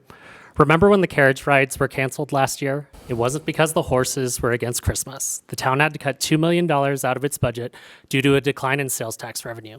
Sales tax accounts for over 80% of our town's revenue. It goes towards things like our police department and maintenance for parks, roads, and trails. Real things that matter to each of us. Parker doesn't have a spending problem. 72% of people don't pay off their credit card bills every month. That's a spending problem. This is a sales tax reality in an Amazon world. Parker is one of the safest cities in this country. Our roads are better than most, and we have miles of beautiful trails and 1,200 acres of open space. For comparison, Golden owns and operates 402 acres of open space. Aurora has 7,500 acres. If Pine Curve becomes open space, we'd actually be becoming more like Aurora. Having key areas like our downtown where people want to eat and buy stuff helps fund important things that we may take for granted. Some call Pine Curve beautiful. As an Adopt a Street volunteer on Main Street, I wanted to share my experience with grass near downtown. Every month, my wife takes the green side, where Pace Center is, where the lot is. Without fail, she picks up 3 to 4 times more garbage than I do every month. I've learned 2 things from Adopt a Street. When there's grass that isn't heavily maintained, it turns into weeds and garbage. And number 2, people really love Burger King. We find PVC pipes, Halloween costumes, poopy diapers, and enough glass bottles to help send a kid to a local community college. If Pine Curve is rezoned to be open space, it cannot become a park or a playground. People mention Pine's speed and how the street is apparently stacked with dead bodies. That sounds like an awful place for a children's park. The My Main Street project received many, many opinions on what people want to see downtown. Considering how in-depth the survey was, it was a solid response rate for a voluntary survey that didn't offer free food at the end. If these high potential areas in our town become open space, it would create thousands of dollars in annual maintenance costs instead of generating millions of dollars for decades to come. When I asked the petitioner how we'd fix our town's multi-million-dollar tax shortfall, their answer was, they'll just figure it out. I've never seen a 7-digit money issue just figure itself out. Would we end up with never-ending tax increases to save a plot of grass in key downtown areas? I'd rather not find out. I drive on Pine Curve every single day. Everyone is going over 50 miles per hour on it at 5:10 p.m. today on my way home. It's disturbingly easy to park downtown at peak times. A developed Pine Curve directly affects my commute, but the benefits for all outweigh the costs for me. Like many of us, we end up in Castle Rock and Lone Tree way too often on the weekends. And this is before Lone Tree City Center happens, and that's happening. I love Parker and its small town feel. It's more than okay for us to have a fun, well-planned downtown that generates revenue, the revenue that our town needs to become an even better place to live. Maybe we can even get our carriage rides back one day. This is a tough issue for town council, but I want to let you know that there are many people who support you guys helping to bring the My Main Street Thank you survey very much. into reality. Next up, please. Thank you.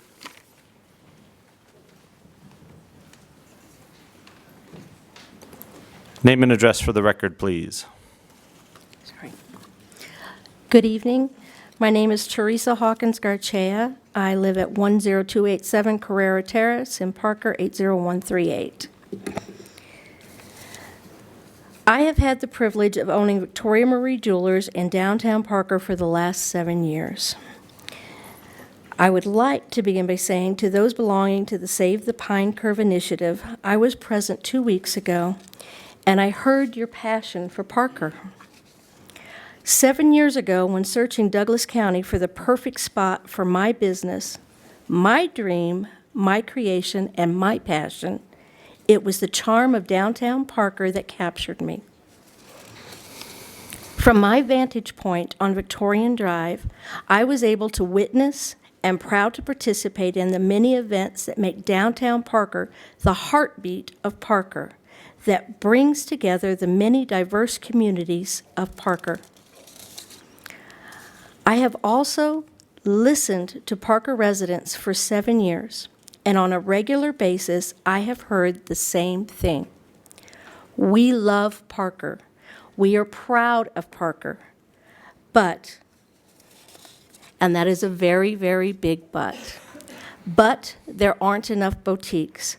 But there aren't enough galleries, but there aren't enough restaurants.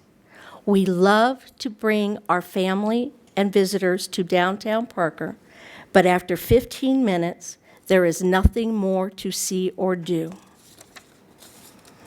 As a small business owner who has invested 7 years of my life, finances, and passion, I believe we need the responsible development of both Pace and Pine Curve to support the current small businesses and creative entertainment opportunities. We need not 2, but 10 galleries. We need not 6, but many dining options. We need not a handful of great boutiques, but many. Only then will we keep the attention of Parker residents and their out-of-town guests. Only then can we compete with Littleton, Castle Pines, and other communities with vibrant downtown areas.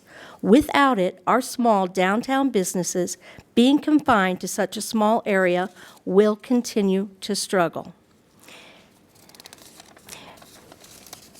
And those sales tax dollars will continue to go to other towns. Thank you very much. Thank you very much. Next up, please.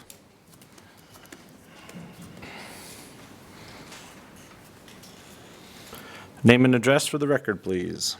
I'm still Joy Overbeck, 19692 East Man Creek Drive in Parker. I'd just like to say that it's clear that what we have here is a clash of visions for this town. We have a town council that wants more commercial development, more apartments, more buildings, more concrete, more retail, that apparently has entertainment value for a lot of people. We have an awful lot of restaurants in Parker as it is. no, not all of them are downtown, but we have a lot of shopping in Parker as it is too. And no, not all of it is downtown, but Parker still gets all the sales tax from these businesses, whether or not they're downtown. When we talk to Parker citizens, when we take our petition around, we find almost universally they say, we don't want any more traffic congestion, which of course is the new apartments that will be above the retail, according to the P3 plans and the implementation plans. If anybody wants to look it up online, it's very clear that there will be lots and lots of retail with apartments above them. And I just want to say also that there's no way that we know what this is going to turn into. Castle Rock recently had they're building right there along their main drag, a 6-7 story building that's huge, and it's overwhelming and it's completely inappropriate. I don't know if we want something like that, but if we allow this land to be sold, the town council can do whatever it wants in terms of ordinances and in terms of development rules. Simply put, the town council just kind of makes up new ordinances. It's called updating, and they change all the time. They vote on it and it changes. The council recently changed many of the development rules for developers in town. The pro-growthers who say the 24 acres on Pine Curve can never be a park are just not paying attention to history.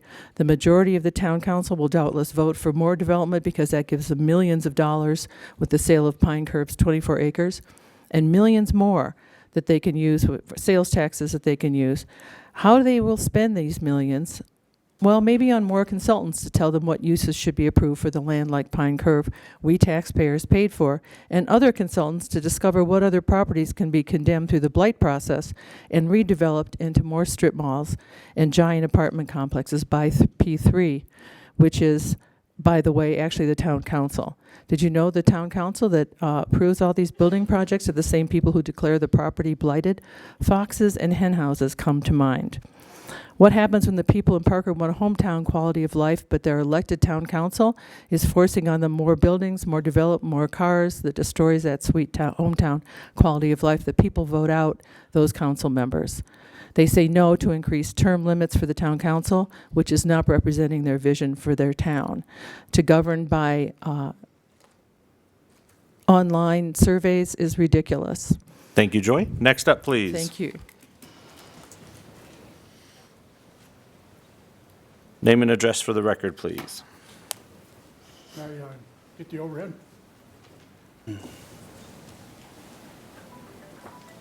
Carol?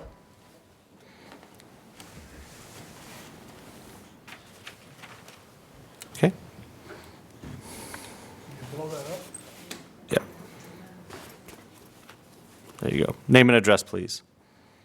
Can I raise a point of order, please? Go and do your name and address first, please, Terry. Terry Dodd, 11450 Marlboro Drive, but I do have a point of order before I start. Okay. These are two very different issues that deserve two comment periods and two separate votes, and I do not understand why they've been consolidated to one. Okay. I address my attention now to the contract offer that's been made on Pine Curve.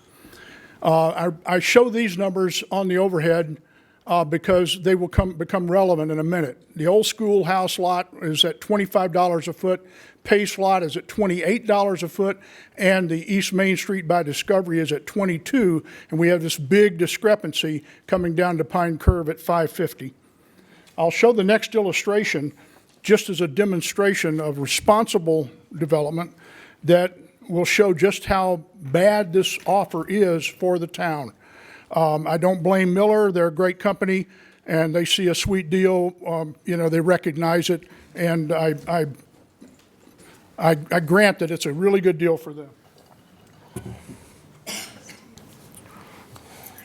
The purple represents, the larger purple piece represents 8.8 acres, which would be 7 acres plus the 1.8 acres of detention area that it represents a deduction to the current contract. The smaller purple one would be about 2 acres as a separate lot. And I think the yellow is the right-of-way where Main Street would continue across and go over and hit the Somerset. And the green, of course, is pretty obvious.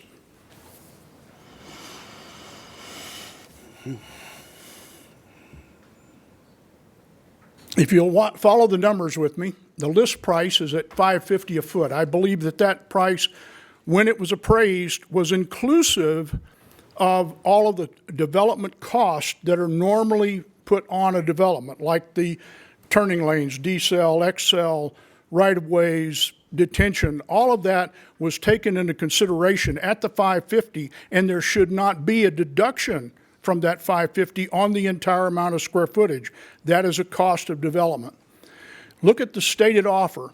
They've offered $5.261 million at $5 a foot, but they've got in the contract that they're going to deduct for the detention pond. The 392 represents the 1.8 acres, and it could be up to 2 acres of right-of-way and turning lanes that would also be deducted, so that the net price could be as low as $4.4 million instead of the 5.2. The alternative responsible plan that I just put up on the screen, if you got $12.50 a foot for the 7 acres and $20 a foot for the 2 acres, you'd get $5.5 million and no deductions. So you end up with 11.3 something acres of open space and park and an additional net proceeds of $1.1 million. This is a bad contract the way it's written with the present terms and conditions for the town. Thank you. Thank you. Next up, please. Name and address for the record, please. Patti Pearson, 20117 East Williamson Drive. First off, may I address the gentleman from Miller? Your comment on baby boomers and millennials should play no part into this. I don't think that was needed comment. Thank you. The fact that this is going to be proposed right in my backyard is ludicrous. For those people that live, say, Canterbury, Hidden River, Bradbury, there's plenty of more open space down Main Street or out east or west. Let them build it out there. Don't build it in my backyard. That open space is not all weeds. It is kept up very nicely.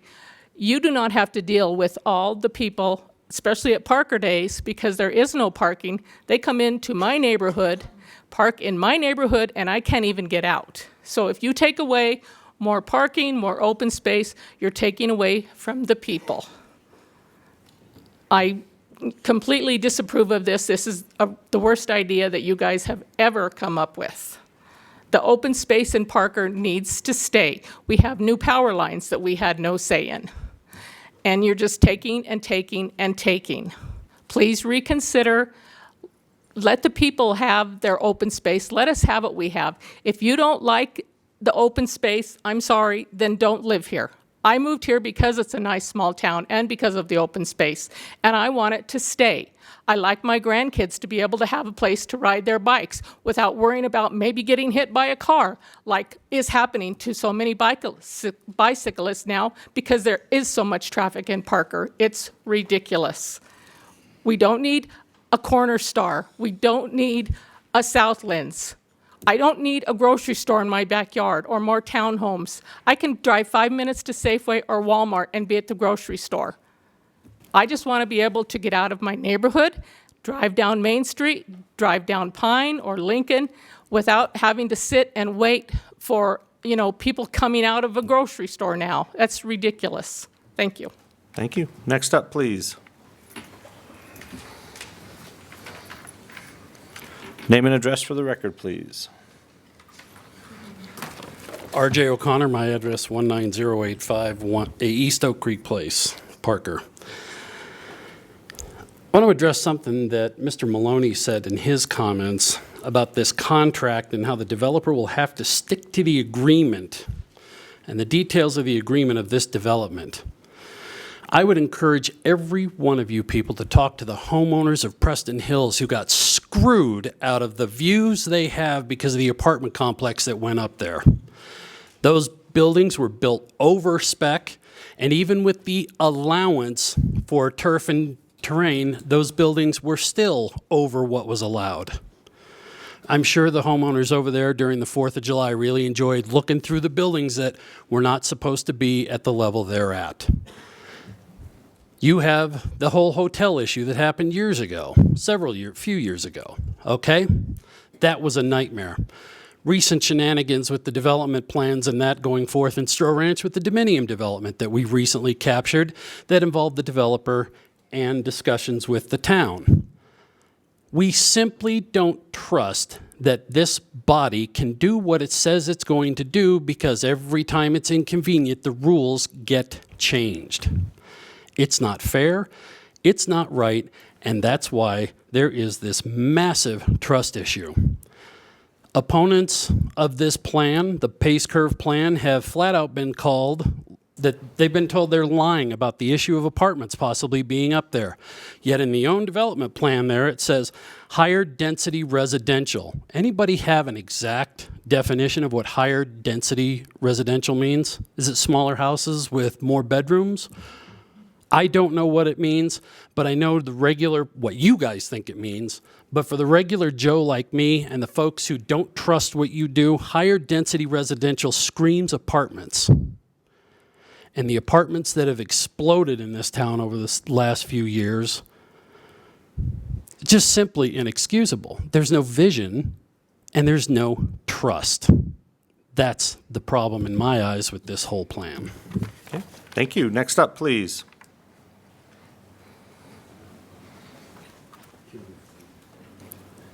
Name and address for the record, please. Ron Faulkner, 11410 Hillary Court. I'm going to start off by talking about someone that's been up here before. Her name is Lily Tang Williams. I have a little something for you all. If you haven't heard her, you should listen to her because she comes from a country where people don't get a chance to vote. They don't get a chance to do what we're trying to do here. We're trying to put this out to the people so they can vote. You better listen to her. You better start listening. It's happening right in front of us. Second thing is, better build another police department. Because every one of you know, and everyone in this room knows, if they've been here for more than a year, I've been here over 24 years, it's coming. It's been coming. We have never seen, my wife and I have raised our 2 children here 24 years ago when we moved here. We've never had constant, repeated notifications about car break-ins, about robberies, you name it.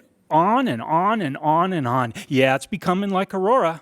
It sure is. If I had a drink for every time something starts to look like Aurora in here, I'd be in big trouble, gentlemen and ladies. Absolutely. I risked everything from my family 24 years ago to bring them to a place that was safe and sound. It's not happening anymore. I risked everything. I don't have a small business. I risked everything from my family. Yeah. That's right. So we all risk a little something, don't we? Not just the small business owners. Better keep the money where it belongs. It's not worth it. It's not worth it. We came here because of the small town. That says everything. We were the envy because we were a small town and we have open space with grass and weeds and deer on it. We had a ton of envy. It's not that way anymore. I promise you it's not. Don't tell me the property values of my home are going up because of this. It's not going to happen. I know it's going to happen. There's a ton of special interest here. Cut through the chase.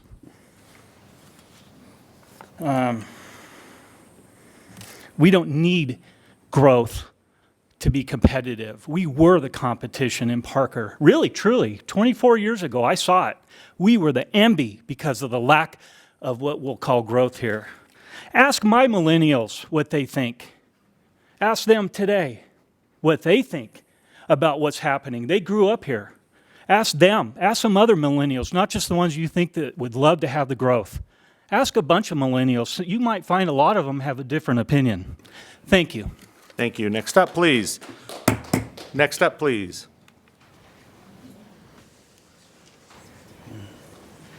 Name and address for the record, please. Hi, Louise Faulkner, 11410 Hillary Court. As my husband just said, we've lived here 24 years and we have 2 millennials that think that this growth is not a good thing. I think the library should be the end, the cap. As you walk through town and you get to the library, it's pretty It's pretty residential, very residential. Miss Canterbury that works in the town, you don't have to listen to the music in the summertime coming from the tailgate and all the other jazz that's going on out there. You have a nice, quiet neighborhood. Oh, again, you do get to look at green open space, don't you? We want our open space to look at, too. Mr. Bradbury Hills, you like to drive to town, there's plenty of restaurants all over Parker that you can go to, I'm sure, to feed your gullet. Small business owners, none of you live in Raleigh Downs or Parker Vista, and if you do, you're not speaking up. These are the two direct neighborhoods that are being highly affected. The speed in this town is crazy. I couldn't get through Main Street yesterday because of the big beer fest that was going on, which is great, but there's no parking for these people, so it's just one congestion after the other. You can't keep the businesses that are even there on Main Street, you can't keep them alive. So if you call it a non-vibrant area right now, it's because you have real estate businesses there, you have law offices there, you have banks there, and you have the Goodwill there. So that's really going to make it a happening joint. So let's get rid of some of those businesses and then put your bars in there and put your restaurants in there. And the space that used to be the sanitation district building that is now an open lot that is for sale, why don't you build there? Why don't you put your small brewery there and your other stuff there? As far as building more apartments, oh, please, come on. We don't need this. Parker Vista does not need to see these people above and take away what view they have. You're going to allot them some small amount of property, but it's the view up here that's being taken away as well. Make the library the end cap and go west. You have so much businesses and open space that way. Go west. There aren't homes over there. Go west. Cross over Parker Road. Build Main Street that way, instead of having a parking lot going to the fitness place and to whatever the store is, Safeway and all that. Why don't you build up some great things in that neighborhood? You have a bank over there. You have a bank over here. Why don't you take some of that area instead of the old library? You made it a mortgage place. You could have made it a bowling alley. You could have made it something else that it would be more vibrant for downtown. I mean, you can extend downtown to the west. You don't have to extend downtown to the east. Thank you. Thank you. Next up, please.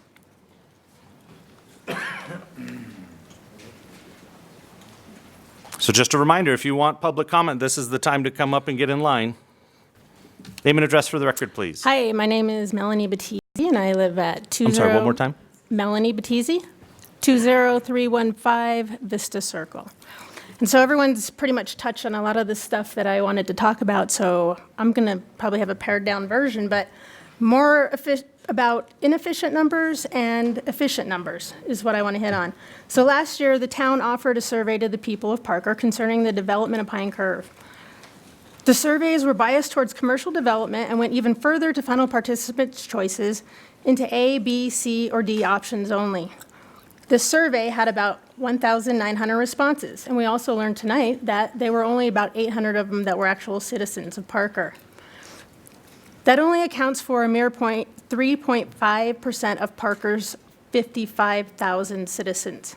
This is hardly a true representation of what the population of Parker wants, or even a true market analysis finding. But of that small group of 1,900 people, over 35% of the people passed over the offered multiple choice answers and wrote in responses that were not part of the town's vision of commercial development. Over 300 people wrote in open space, in addition to other write-ins for other and parking only. Those are inefficient numbers. Some efficient numbers that I will, as a personal petition person who has been collecting signatures, they are a little bit more contrasting to that. To get a measure on the ballot, the Citizens Initiative to Save Pine Curve must collect signatures from at least 10% of the citizens registered to vote in the town of Parker. That's 5,500 signatures compared to the 1,900 survey responses for those of you that are fact-checking at home. Rule of thumb for petitioning groups across the country is to overshoot these minimum requirements by 5 to 10%, just to make sure that they have what they need. I have to tell you, as a petition gatherer, this is not a big ask. You're all aware of the thousands of people who voted for Jeff and Cheryl in the last election. You are also aware of the thousands of people who voted for Terry Dodd in his run for town council. What you may not be aware of are the many, many people signing the petition who voted for you other town council members. They now feel like you are letting them down in the area of responsible controlled growth. They specifically have mentioned the overcrowding of the schools due to the abundance of multifamily housing complexes popping up everywhere. They have also mentioned specifically the safety concerning increased traffic off the main roads into the neighborhoods. Both of these issues will be intensified with the intended commercial development on Pine Curve. This sale is not a step in the right direction in the minds of thousands and thousands of Parker residents.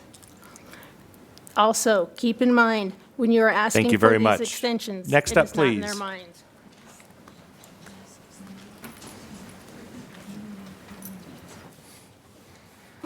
Name and address for the record, please. Hi, Mary Lou Carter, 20313 Vista Circle, and yes, I live in Parker Vista. Okay, the selling of Pine Curve seems to be all about money, control, and power. Do you really care so much about the development of Pine Curve that you're willing to let go of a piece of Colorado's land history? We seem to preserve historical structures and ignore the importance of land. Why is that?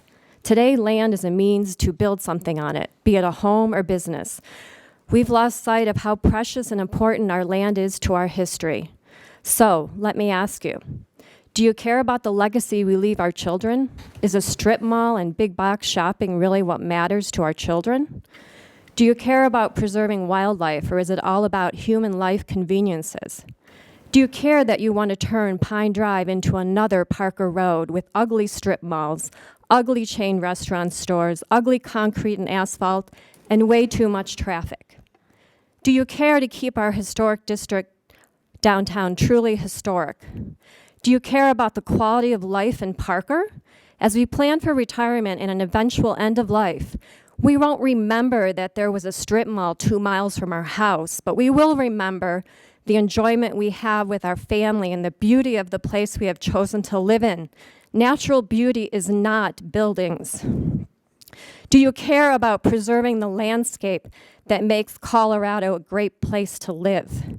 Do you care about what the people of the town want and not what you think they want? I think the people living in the town care, and they will let you know when the initiative is on the ballot. I wish I could say I was a Colorado native, but I'm not. You have no idea how beautiful the town of Parker and Colorado really is. Slow down, smell the roses, enjoy, and be grateful for the life you lead today. If you don't like it here, why don't you move? Oh, right, you moved here for money, control, and power. I'll end with a quote from Theodore Roosevelt. Here is your country. Cherish these natural wonders. Cherish the natural resources. Cherish the history and romance as a sacred heritage for your children and your children's children. Do not let selfish men or greedy interests skin your country of its beauty, its riches, or its romance. And that is Theodore Roosevelt. Thank you. Thank you. Next up, please.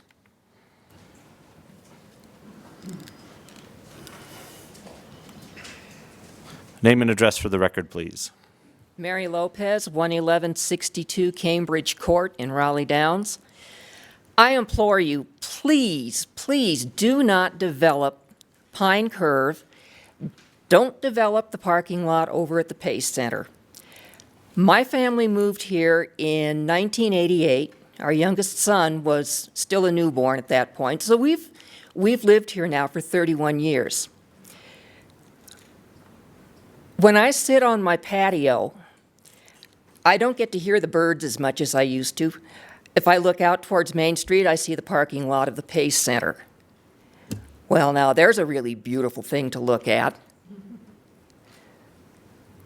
And I just can't, for the life of me, understand why we think that every square inch needs to be developed to make money somehow. It just makes no sense at all. We moved to Parker after living in base housing at Lowry Air Force Base for 13 years. We moved here because, once again, of the small hometown feel. Well, that's gone. And as many other people have pointed out, we're just heading right down the rabbit hole, and we're going to end up just like Aurora. I taught in Aurora for 25 years. I don't want to end up like Aurora. So please, please, do the right thing, leave the land alone, and let us enjoy the rural lifestyle that most of us came here to enjoy. Thank you. Thank you very much. Next up, please.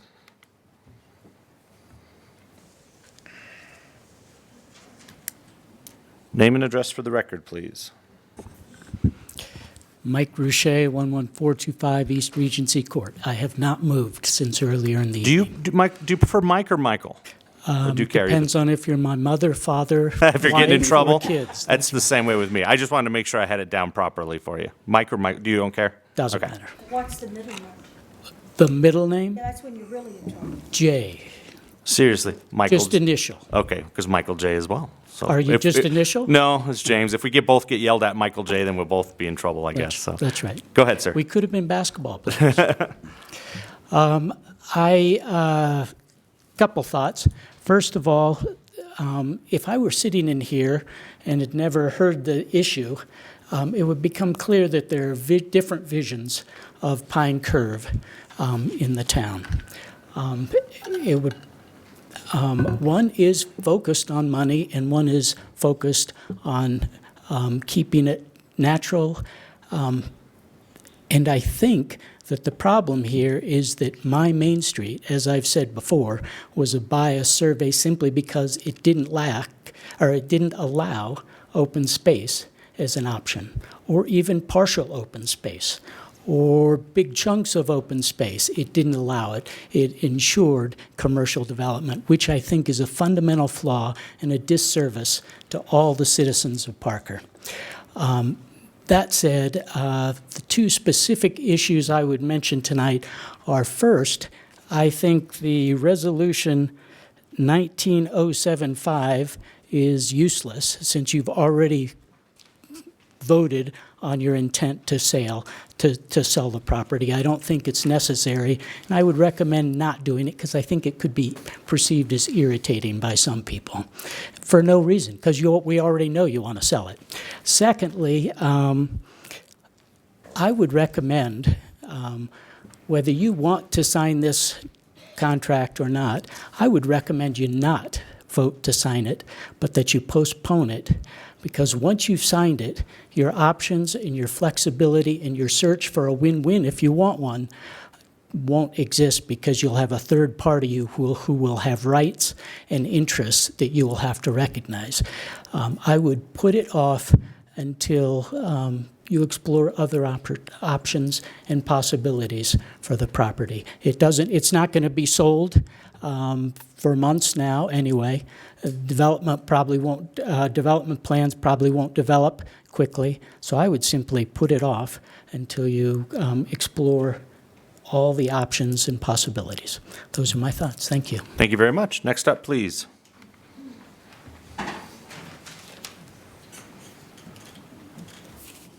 Name and address for the record, please. Oh, Lord. All right. Tim Casey, 11337 Tumbleweed Way, Parker. Okay. All right. So 14 years ago, I moved to Parker and bought a house in Turtle Creek. Walkability distance. Unfortunately, there's not a lot of walkability. You get down to one area until you built the library, which I love. Still go in there and do that. Love the concerts on Thursdays, everything there, and the ice rink. But other than that, there's nothing downtown. According, as the jewelry lady said, that people come downtown, they go, where do we go? I've seen it many a time sitting out in front of Fika. People go, they park their car, they have nowhere else to go. What do? There is nothing to do. And Mayor, you also point out during the holidays, please support small business. There's nothing to support here. I go to Arvada, I go to Littleton, I go to Golden. I'd rather have my tax dollars come here, but I'd rather go to a bigger, small town to not only shop, have fun, and not just have 3 or 4 choices. The other thing is for people that are complaining about views, I'm sorry, just because there's an open space, check with your realtor. It's, if it's private land, it can be sold. It's not my fault, not, maybe their fault. But the main thing is this, is let our Main Street grow. Let it have, and some of the people that are behind here, behind Pinery, Salisbury, they list their address. How many times do they come downtown? I'm down here all the time. People see me all the time down here. And we need more action down here.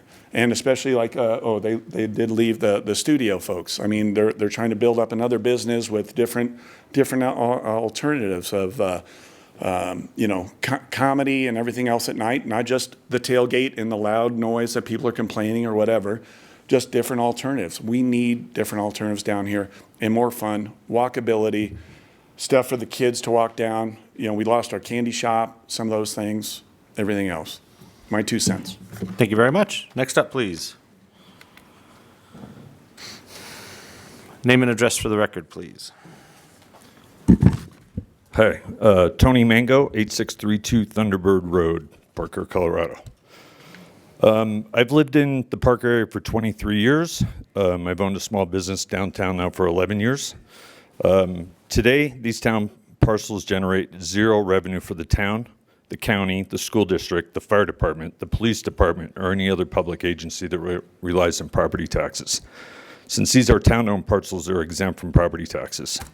These properties are also key parcels that could and should generate additional sales tax and create additional jobs and more downtown vibrancy that leads to additional revenue that could be used for more parks, open space, trails. What is different about the Pine parcel versus any other privately held parcel is the town is the owner. Because of this, we are here now talking about this today. The town has already made several concessions that a private seller probably would not have made, providing buffer zones, view corridors, and some zoning protections is all making significant concessions to neighbors of this parcel. Besides the 50-foot buffer and view corridors protections offered in the development agreement, that other citizens and neighboring and other private land sale transactions would never have the benefit of, this parcel is also zoned Greater Downtown Business District. Just so you guys know, long list, things not allowed in the downtown zoning district. Single-family duplex, multifamily and ground floor, convenience stores, gas pumps, motor vehicle fill stations, greenhouses, nurseries, vet clinics, drive-throughs, auto repair, auto sales, tire sales, motorized equipment, car wash, machinery repair, manufacturing, auto body, vehicle storage, self-storage units, commercial storage, treatment plants, and the list goes on. So the town is offering buffer zones, view corridor protections, and current zoning does not allow what most others in town would say, not in my backyard. If this was truly about open space, the town would have the ability to sell this parcel, take the $5 million, and go buy 4, 5, or even 6 times the land for open space throughout the town. Right now, there's 128 acres for sale on the southern border of Parker that can be acquired for half of what this parcel is worth. We could trade 24 acres for 128 acres. If open space is needed in this town, this is not the place for it. I expect the town to be genuine in its commitment for buffer zones, view corridors, protections, and no variances to downtown business district allowed uses, but not selling this parcel for the amount of money is taken away from the resources for the entire town and allocating those resources to just a few. Thanks. Thank you. Next up, please. Name and address for the record, please. Todd Hendricks, 21351 White Ash Court, Parker, Colorado. Whew, there's a lot of motion today. So I've lived in Parker for 15 years, and I love it today like it did then when I moved. I moved here for many reasons, and I've seen the town grow double in population, but I still love it. And I guess I'm a half, or glasses half full kind of guy. In the time I've been here, with this growth, we've seen a hospital come here, a field house, Pace Center, dog park, disc golf course, Discovery Park. The list goes on and on. We also came here for the open space and the trails, and we have a lot. We have 1,200 acres of open space. We also have some worthy projects the town wants to invest in for parks and open space, but we don't have the revenue to do anything with it. Harvey project, that's 72 acres just sitting there. We don't have the revenue to move forward. Salisbury Park expansion, back in 2015, voters unanimously turned down a sales tax increase to fund open space and parks. Yet parks and open space is something the town citizens really want. So I don't know what to tell you about that, but that's 90 acres sitting there waiting to be created into a park for youth sports and for the citizens to enjoy. I'll just say, hopefully with both groups here and going forward, we can compromise. I think there's some missed opportunities in the past, but I'm seeing some action that I have hope for with compromise. And one last thing. I keep hearing Parker becoming Aurora. I'll tell you what, I bet the Aurora people think we're asses. Thank you, Todd. Next up, please. Next up, please. Name and address for the record, please. Albert Thompson, 11198 Cambridge Court. Thank you, Mayor Wade and Town Council members. I appreciate the fact that you have moved this item to the early part of the agenda so we can all go home and maybe even see the last quarter of the Broncos game tonight. It seems to me that, first of all, the Main Street project was not a valid survey because it only asked what kind of development you want, not if you want development. That is the crucial issue that you're faced with tonight. I think that because my observation of the people who have spoken tonight, practically all of the supporters of selling the Pine Curve property have said they're business owners or they're in support of business owners. Practically all the opponents of selling the Pine Curve property have said they're residents of Parker and they're people who are going to be affected living in Parker. Those are two different groups of people. Your vote tonight is going to tell us which group of people you really believe you're responsible to, which group of people elected you to this office, and to which group of people you have a responsibility. I would ask you tonight, before you vote, each one of you individually state, first of all, why you think the sale of the Pine Curve property is or is not good for the residents of Parker.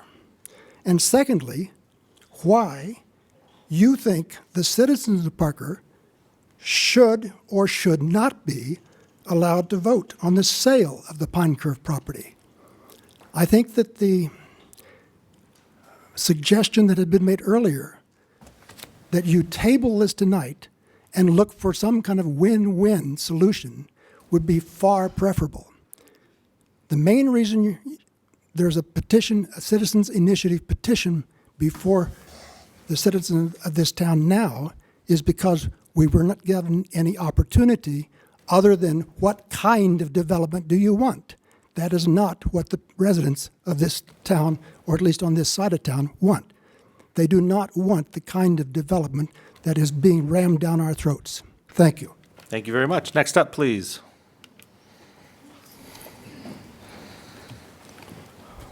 Name and address for the record, please. Mr. Mayor, Council, Jim Dudley, 7769 Ponderosa Lane, Homestead Hills. I think we're missing a really big point here, and that we could argue this back and forth. The business people have a good point. The developer has a good point. At $5, of course he does. Thank you. What the petitions do is allow for the vote of the people. Why don't we have a vote of the people? It says right on the building. The power lies in the hands of the people, or something like that. But why are we afraid of a vote? So that's what the petitions do. If they sign the petitions, at least we get a vote, and then everybody gets a say. And we don't have to argue with each other if it's better for business or better for open space. Let's go to a vote. Thank you. Thank you very much. Next up, please. Next up, please. Name and address for the record. Bradley Trady, 6497 Mountain Manor Court. I don't live in the town, but I have a Parker zip code in my address. I will just say this, that both sides have a valid point, but the thing is that everybody keeps asking and asking and asking for more. More parks, better fixes on our roads, and where are you going to generate that money? You're going to get that from your businesses. Now, all of you people in the blue T-shirts, great job making yourselves known. However, the issue is how many of you are getting your prescriptions online? How many of you are wasting money on Amazon instead of spending your money in the local businesses? I'm sure a lot of you, if I went by your houses on trash day, I'd be seeing Amazon boxes in your recycle bin. You know, we have a small community here. It's definitely grown. I'm sure there's ways that we can go about and try to do things a little differently. We have a ton of parks. We have a ton of open land that is already there. You know, a lot of you came here for that small town, but there comes to be a time where population grows. Now, again, all I say is that while I understand there's some controversy about the parking lot, no developer is going to say, you know what, I want to buy the garage on your house, but I don't want the rest of the house. You know, whichever way that the council decides to vote, you just need to think about what's in the best interest for each of the people in the town. And I'll tell you, I've probably spent a couple $1,000 in the last year on sales tax that has gone to the city. I mean, 8% adds up fast. Groceries, whatever. But the thing is the next time you think about buying something on an internet website, Amazon, or your pharmacy needs, or your diabetic medical care needs, why don't you think about the local pharmacy, the local florist, the local coffee shop, the local companies. Think about that the next time you're going to waste your money on Amazon. Thank you. Thank you very much. Next up, please.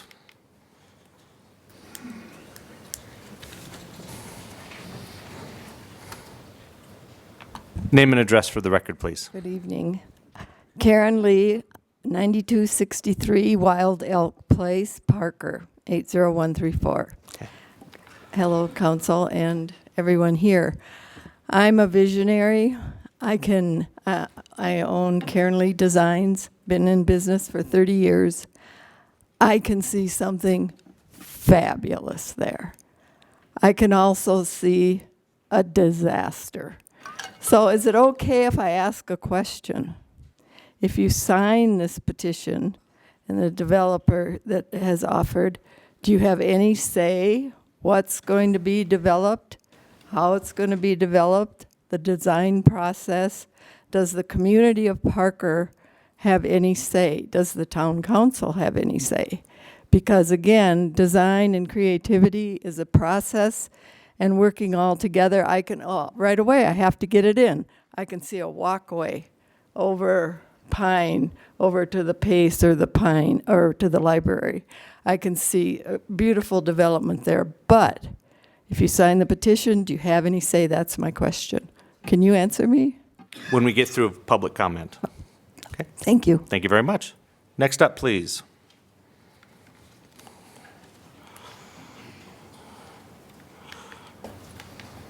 Name and address for the record, please.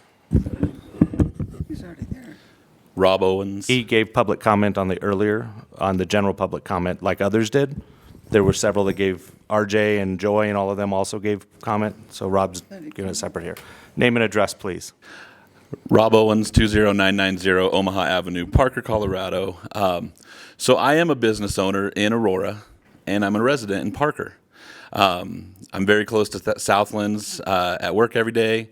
My kids who live here with me in Parker are constantly asking me, Dad, can I please get a ride over to Arapahoe Crossings? Dad, can I get a ride over to Park Meadows? Dad, can I get a ride over to Southlands? Because other than the tailgate, and sorry, Josh, but I don't want them to have so much coffee that they're like blowing me up. There's really nothing for them to do downtown and Main Street. It'd be great for them to have some opportunities to hang out with their friends right there by our house. I started off living in Hess Ranch when I moved to Parker, and now I live over in Willow Park. And I would like the designation as Mr. Willow Park. So, I definitely support the growth and the development.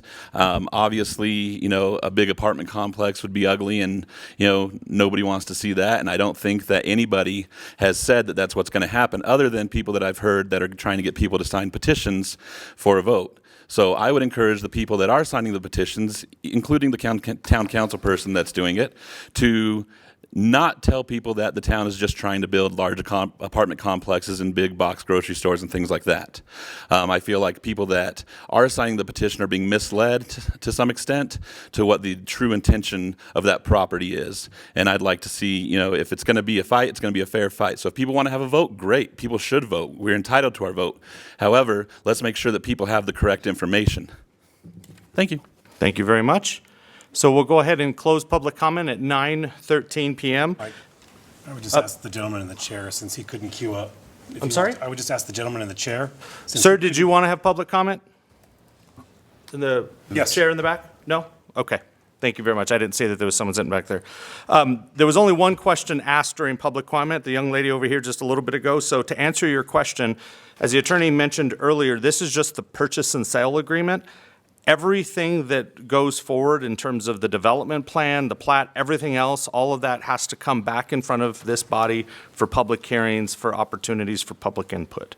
So with that, as we do with every item that has a crowd of more than 3 that show up, and this is, a rarity, council is each individually given an opportunity to give their thoughts before I call for a motion. So we're going to do the same thing tonight like we always do, and so we'll start on my right.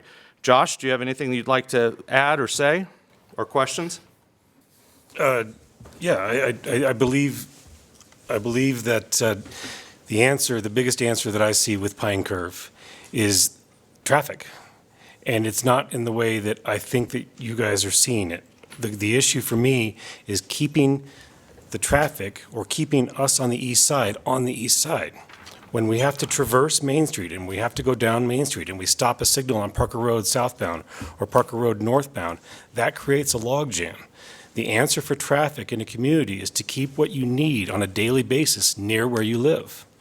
There are food stores on the north side, there are food stores on the south side, there are food stores on the west side, there's food stores in the central corridor, but there is not a food store, small or large, on the east side where there's a large chunk of citizens. There's not a liquor store, there's not a nail salon, there's not a bank, etc. The answer to me to create the balance that we need in our community to take and alleviate pressure off of Main Street is to develop, and develop wisely, the Pine Curve. That's my opinion. Okay, Cheryl. Well, I have to disagree with you, because if you put traffic keeping on the east side of town and not engaging on the west side of town, you get a whole different societal look at what's going on.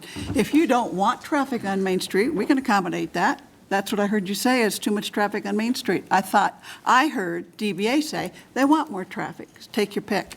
I absolutely oppose this particular contract.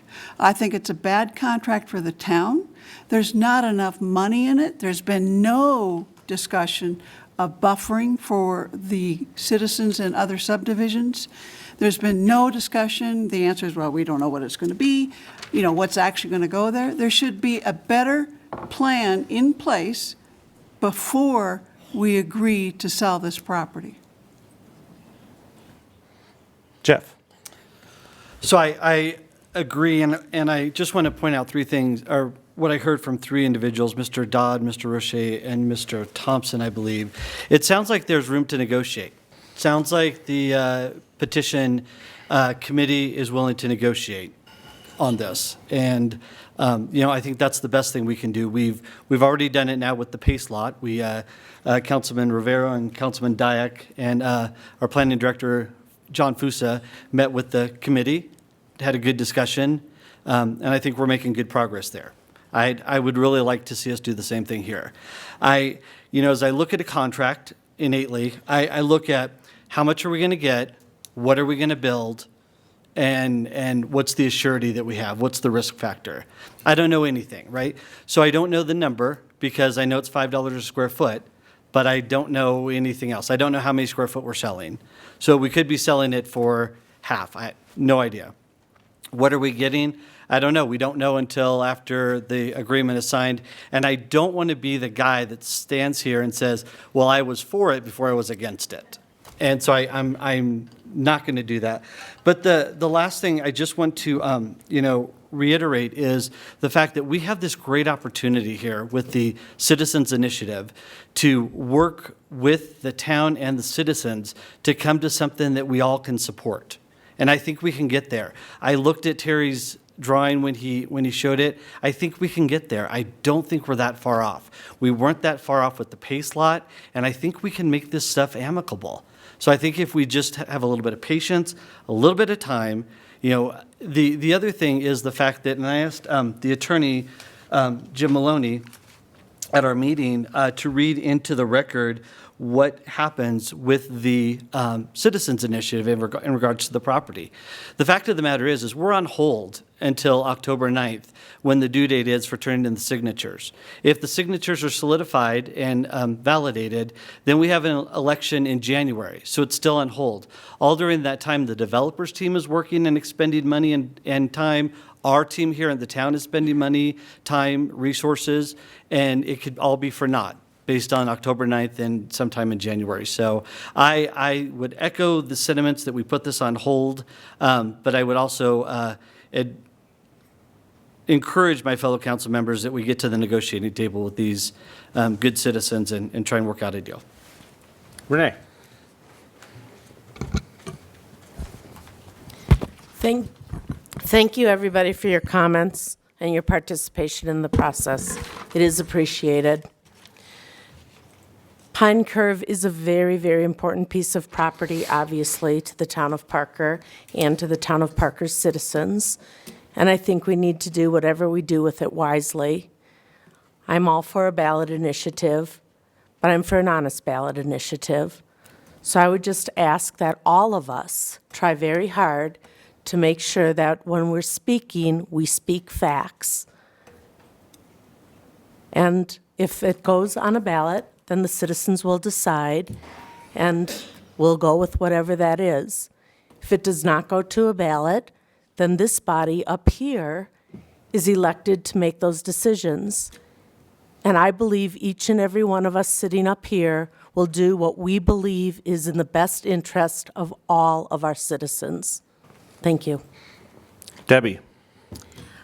I have to echo Mr. Rivera and Renee's comments somewhat, having lived a great deal of my life in Parker at 11049 Cambridge Court, and for years I thought I lived on Cambridge Place. So that, it was, I can tell you firsthand that certainly things have grown. I had an opportunity at one time to buy what is now Villa Parker. I wish we had done that, but that's long gone. Because I said I was one of the only people having known how the history of this particular property at Pine Curve. I said, when it gets developed and there's some place down there that I could buy a Coca-Cola and a Snickers, I could justify it by running down there, eating it, and running back to the property. I said I was a person that could look over because I knew that what height limit there would be, the view would still be there from that property, and yet there would be something there without having to go across Parker Road to purchase a Coca-Cola or a loaf of bread or milk. I like Josh, think that neighborhood communities, even though that there is opposition to that, where I could walk to, I can't walk where I live in Clark Farms. I guess I could, but it'd be hard getting groceries back. But that would make it easier. I think that if I still live there, I as much as I might have a difference of opinion, I know that I would be one of the first people walking over to visit and participate in whatever is wisely built on Pine Curve. I know that I've done this for a long time, and even this is an initial stage. There are things that we can do that will run with the land, and we can put those specifications into deed restrictions that no matter how many of us come and go, that can't be changed. It runs with the land. So I'm in favor of moving forward with where we are with this contract currently, with the caveat of saying for all of you that we still have plenty of input, not just this council, but you all, on the complexion of what happens and how it looks there. John. Jim, I have a couple questions. Maloney? Jim Maloney. All right. Yes, sir. I'm following up on some comments. If we approve this purchase and sale agreement, does this preclude the town from working towards a resolution with the representatives of the Citizens Initiative Committee? I want to get that right. You can always try to work towards a solution, but remember, if you approve the contract, you're going to be subject to the terms of the contract. Okay. As we discussed during the presentation, the main focus for council after the approval of the purchase and sale agreement, if that's the direction you're going to go, is the negotiation of the development agreement. That is the agreement that's going to address the menu of uses that are going to be allowed on a lot-by-lot basis as a part of the minor development plat. That ultimately is the document that's going to control how this property develops. That's the covenants that Debbie was referring to. So if we don't like the concept, do we have to move forward with the development agreement if we do this purchase and sale? Again, you have to look to the development agreement, and maybe I ought to just read the section out of the development agreement so you can just, out of the purchase and sale agreement, so you can see just how broad the development agreement provisions are in this document. Would you like me to do that? Please.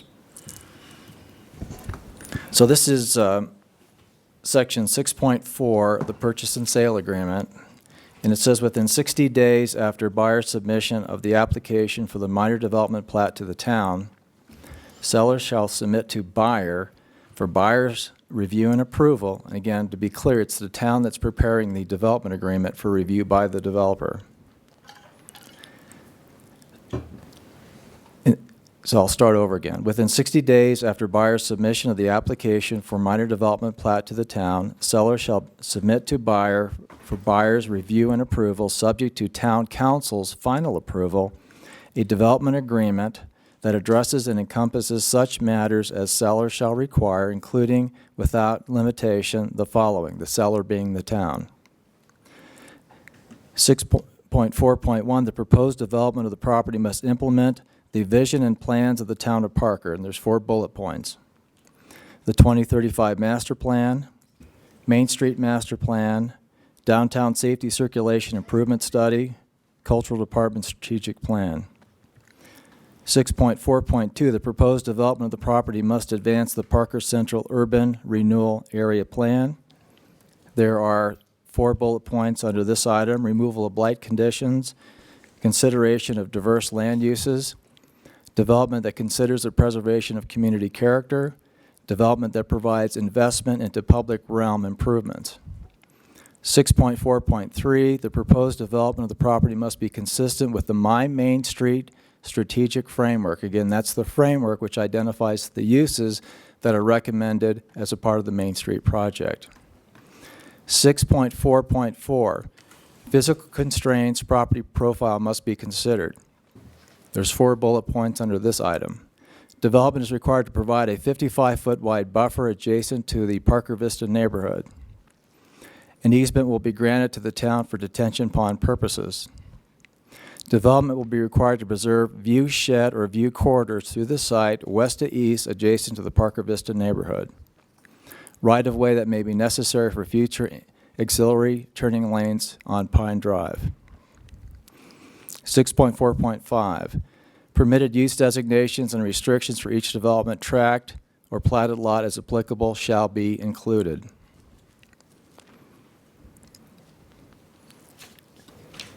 Six point 4.6, the term of the development agreement shall be specified in the development agreement.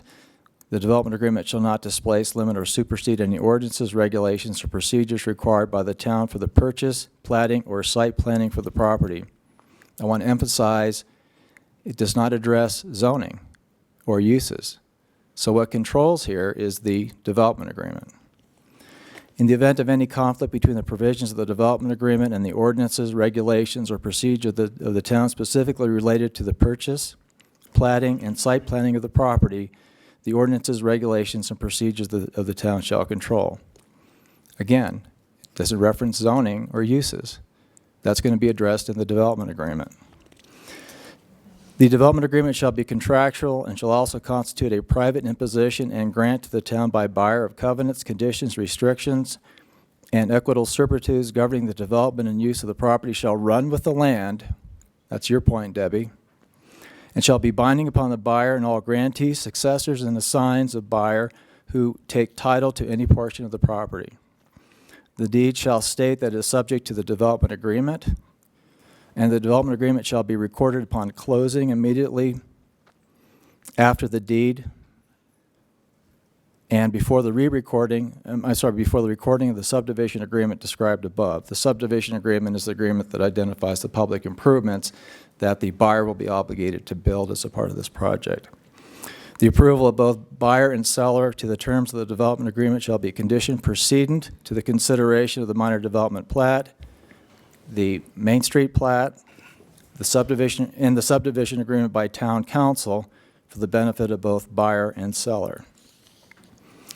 If within 60 days after seller's delivery to buyer of a draft development agreement, the parties are unable to agree upon a form of development agreement submittal for consideration by the town council, then either party may terminate this agreement by written notice to the other party, in which case this agreement shall terminate. The deposit shall be returned to buyer, and neither party shall have any further rights or obligations hereunder, except for those obligations that expressly survive termination of this agreement. As you can see, this is very broad. It also provides you with a lot of discretion. Thank you. Other questions? No, I mean, I think that's answered my questions. I think it's addressed a lot of issues that I've heard in public comment, quite honestly. So I think this is a financial question that we have to go on to the next phase in order to work with developer to see what's available, and if we don't feel that it is something that works, and we can continue to talk to our representatives for the Citizens Initiative Committee. I'm in support of it. Okay. Thank you. Council, in front of you, you have item A that has 2 parts. So there's 2 actions, one for so I'll entertain a motion for resolution number 19-075. I move to approve resolution number 19-075. Can I ask a point of order? We have. Doesn't everyone have to say that they have no conflict of interest with the developers before they vote? There's been no conflict of interest entered by anyone here. So we've got motion on the floor. So is there a second for Josh's motion? Second from Renee. Council, your box will pop open here in just a sec so you can vote on resolution number 19-075.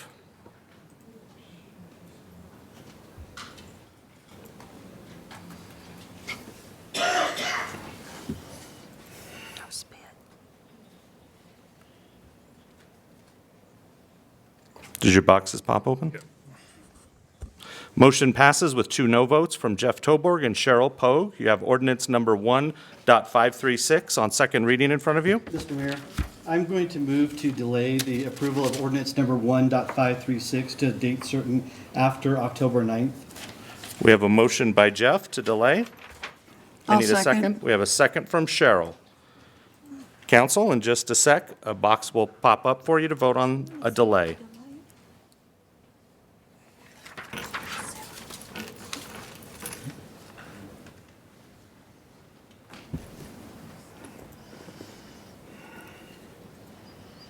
I don't have my save So button. we're not The voting mo- on the motion question. is to delay this vote to a date certain. I found this. I just want to, the narration's different. The narration that you're presented with? Correct. Okay, Chris, did you get that? Well, Hold up. Okay, motion fails with 4 no votes from John Dyack, Debbie Lewis, Josh Rivero, and Renee Williams. So I'll entertain another motion on ordinance number 1.536 on second reading. I move to approve ordinance number 1.536 on second reading. Second. We have a motion from Josh and a second from Renee. Council, in just a sec, your box will pop open. I couldn't find it because I wrote on it.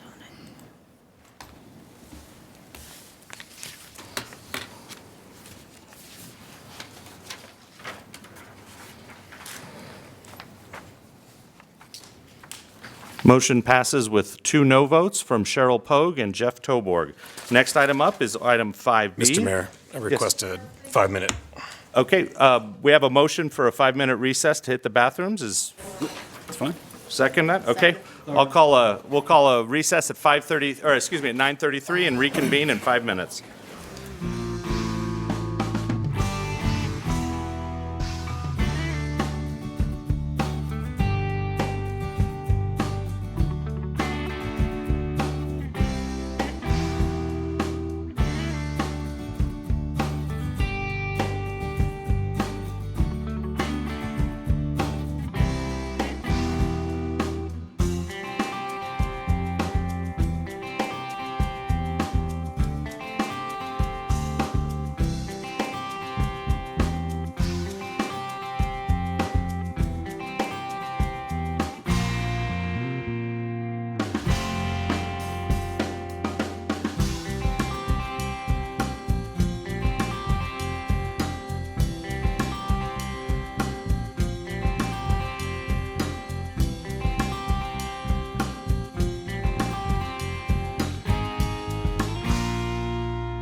We've got item in front of you here is item 5B. This is ordinance number 9.299 on second reading. This is a bill for an ordinance approving the amended and restated intergovernmental agreement between the Douglas County School District RE1 and the Town of Parker regarding the sharing of costs for providing police officers to act as school resource officers. Chief King. Hit your mic. I think it's off. Is that on now? There you go. Okay. Good evening, Mayor and Council. And well said. Tonight I'm in front of you for the second reading of the ordinance for a amended IGA intergovernmental agreement with the Douglas County School District and the Town of Parker. A couple things I want to point out here. In the years past, we've had this agreement with Douglas County, and it is a 50% match between the Town of Parker and the school district. So that's a big, big plus when it comes to the financial burden. Another thing, too, is we've been serving Sierra Middle School and also Legends in the past. Cimarron was not a part of that. So this brings in that junior high school as a part of this IGA, which the school district is paying half and the town would be paying half as well. With that being said, also, between the first reading and the second reading, there's a couple things that have been negotiated, and one of them was that the school district now is going to be paying $7,500 for equipment for officers, which is a big plus, and training as well as overtime for any type of school function. So with that being said, I'd like to ask council to go ahead and move to pass this IGA. Okay. Council, do you have any questions for Chief King? No, I appreciate it. I think it's a great move. It's a great partnership. I appreciate the school district stepping up and paying truly half. And I think it's a move towards better representation as far as the ratio for SROs in the schools. And I commend the PD for taking care of us. You're welcome. Okay. Seeing no other questions, we'll open it up for public comment at 9:41 p.m. Do I need to repeat the rules for public comment to those of you left in the room? No? Okay. Anyone here to address council on this item? Now's your time. And you don't have to go to the on-deck circle because there's not that many of you. All right. Seeing none, we'll close public comment at 9:41, and I entertain further discussion or a motion, please. I move to approve ordinance. Oh, wait. It was just fine. It's like the first time. And What? Go for it. Yeah, there you go. Go for it. As a proud parent of a Cimarron student, I would move to approve this. I don't even know what name to write down yet. I mean, you got to. I'm sorry. You got to do the whole Ordinance thing. number 1.5. 1.5. See, I've never. No, see. So, okay. Okay. I make a motion I make a motion to approve to approve. ordinance number 9.299. Oh, ordinance 9.299 on second reading. Yes. Thank you. There we go. That's it. Second. Motion from Jeff and a second from Josh. We'll get there. You'll get your box to pop up here and vote. I'm staying quiet. I, Jeffrey Tobord, solemnly swear I'm up to no good. Yes, that was a Harry Potter reference, if anyone cared.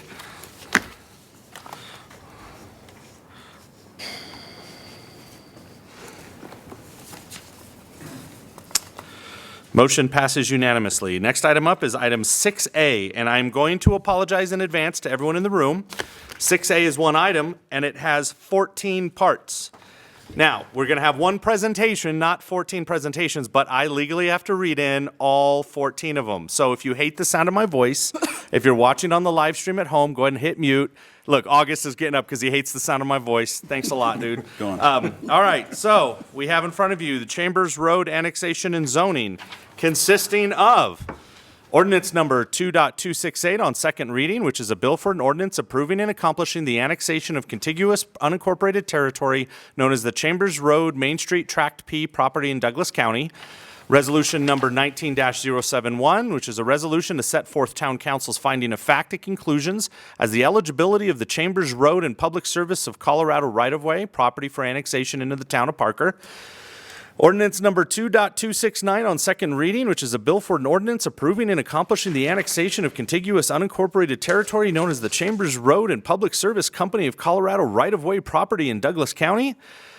Resolution number 19-072, a resolution to set forth town council's finding of fact and conclusions as to the eligibility of the Chambers Road number 1 property for annexation in the town of Parker.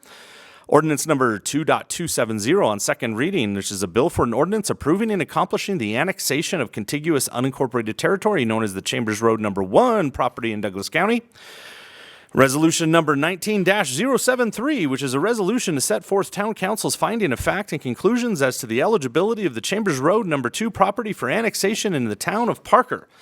Ordinance number 2.271 on second reading, which is a bill for an ordinance approving and accomplishing the annexation of contiguous unincorporated territory known as the Chamber Road Number 2 property in Douglas County. Resolution number 19-074, which is a resolution to set forth town council's findings of fact and conclusions as to the eligibility of the Chambers Road Number 3 property for annexation into the town of Parker. Ordinance number 2.272 on second reading, which is a bill for an ordinance approving and accomplishing the annexation of contiguous unincorporated territory known as the Chambers Road Number 3 property in Douglas County.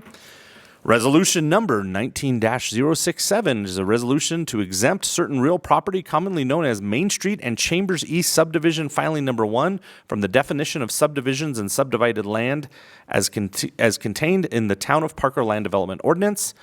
Ordinance number 3.347 on second reading, which is a bill for an ordinance zoning certain property within the town of Parker, Colorado, known as the Chambers Road and Main Street Tract P property to Plan Development District pursuant to the Town of Parker Land Development Code and amending the zoning ordinance and map to conform therewith.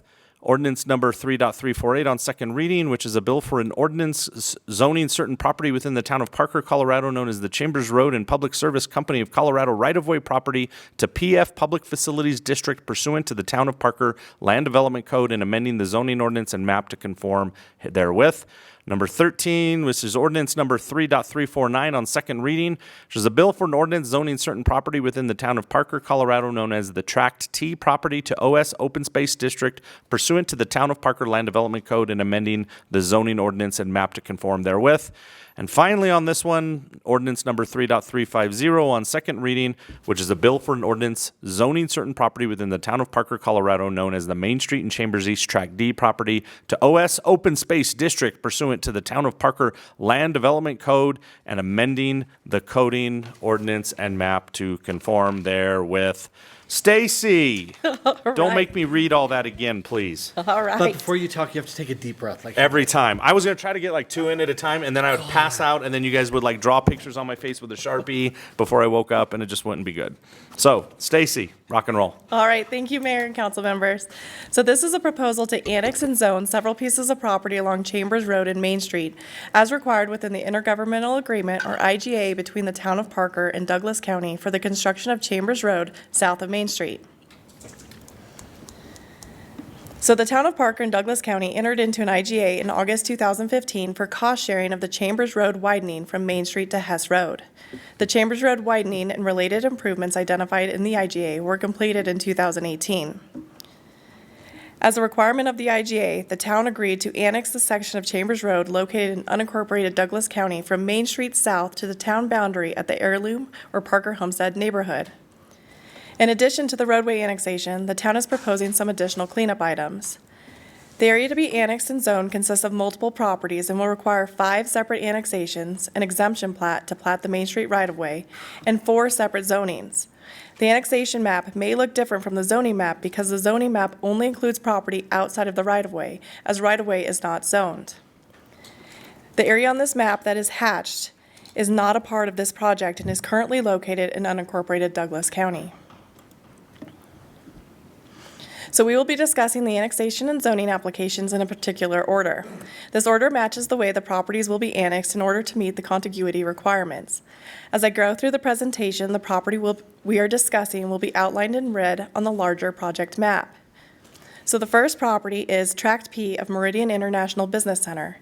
This property is located at the northeast corner of Main Street and Chambers Road.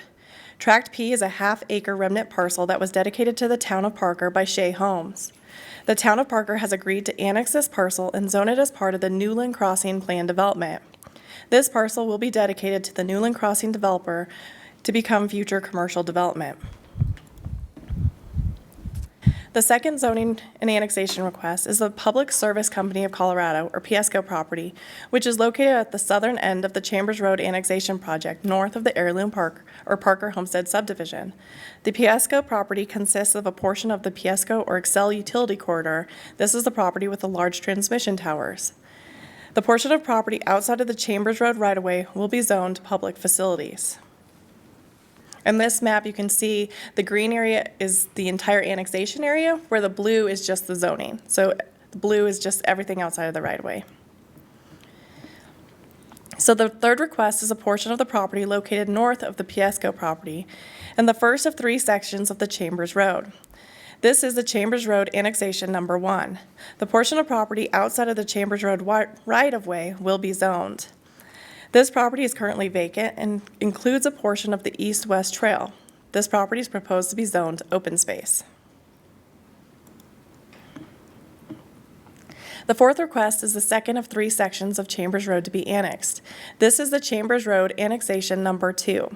This is an annexation only, as there is no property within the annexation area that is located outside of right-of-way. The fifth request is the third of 3 sections of Chambers Road to be annexed. This is the Chambers Road annexation number 3. This again is an annexation only, as there is no property within the annexation boundary that is located outside of the right-of-way. So the town is also requesting an exemption plat, which will plat the right-of-way at the intersection of Main Street and Chambers, separating the right-of-way from the rest of the property, north and south. So that area of the exemption plat is that highlighted in yellow on the big map. And then the map over to the right is actually the plat. And so the different colors, so the red is the right-of-way that we will be dedicating with this plat. The yellow, green, and orange are all going to be different tracks for development. And then the last zoning request is Tract D of the Main Street and Chambers East subdivision filing number 1. This property is located south of Main Street on the east side of Chambers Road.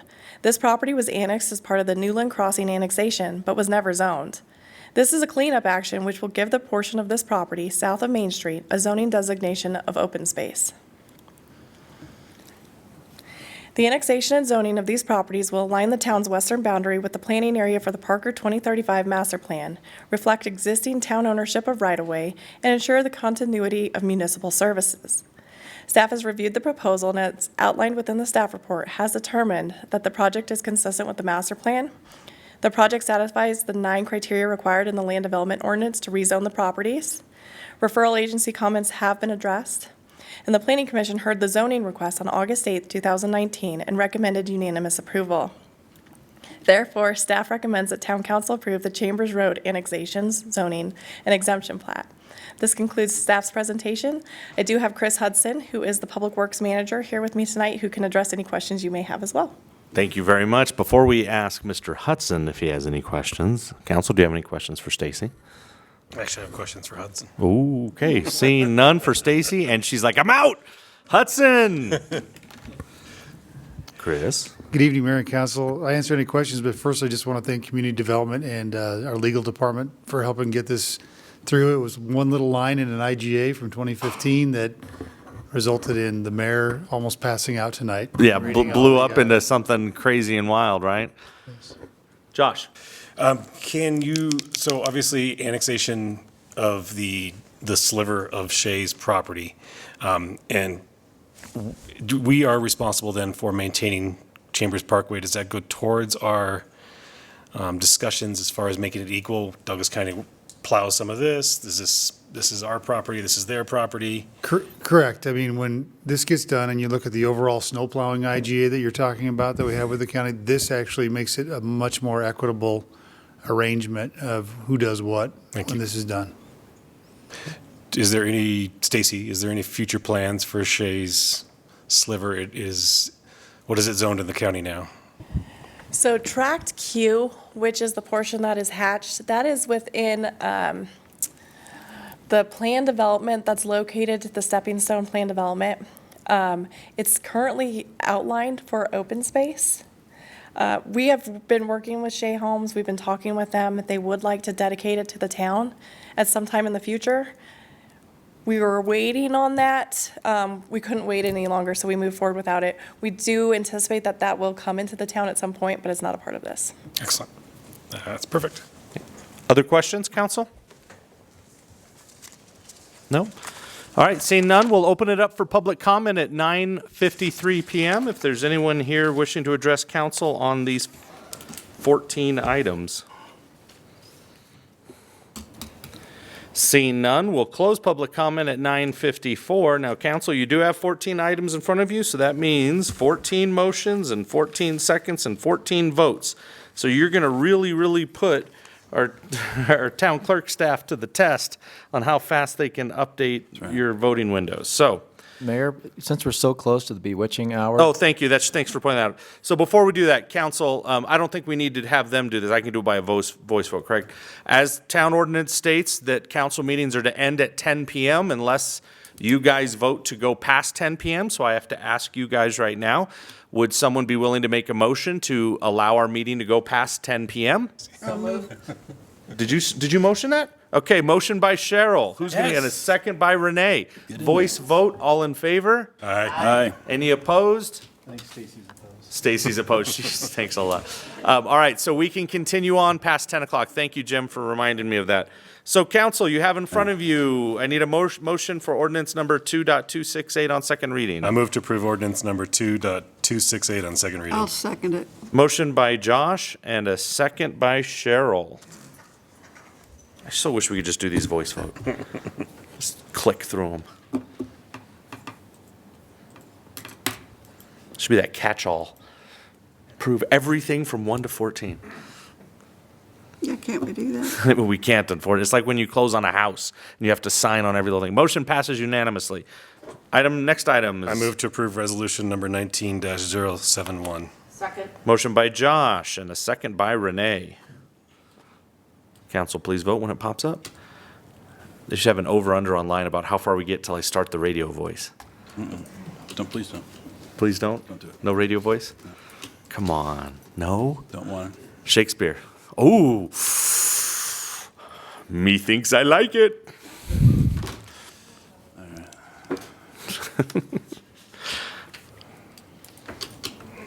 Wow. Motion passes unanimously. All right. I move to approve ordinance number 2.269 on second reading. Second. Motion by Josh, second by Renee. Council, please vote.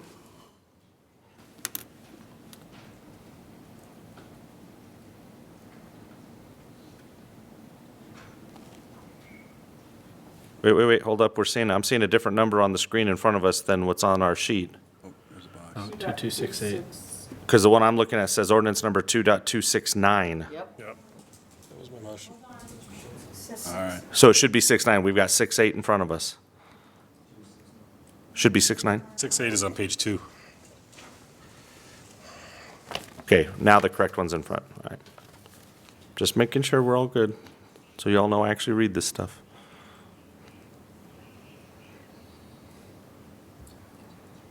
Okay, vote.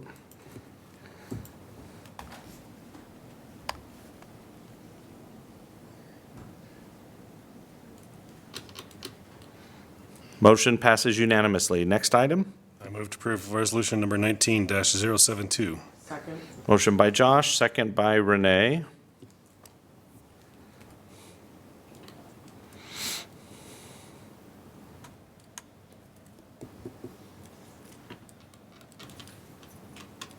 Please vote.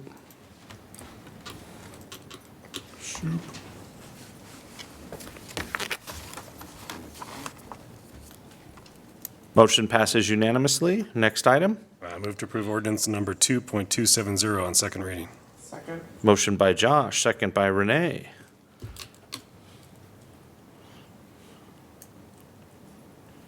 Please vote.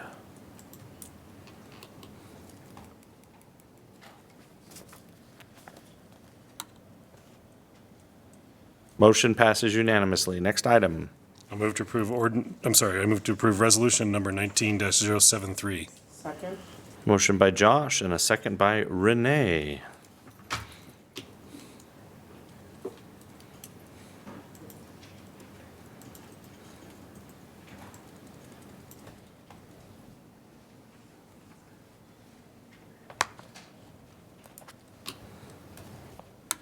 Motion passes unanimously. Next item. I move to approve ordinance number 2.271 on second reading. Motion by Josh, second by Renee. Council, please vote. That wasn't really radio. We hit that. I mean, Midway. Midway, almost. Please cast your vote.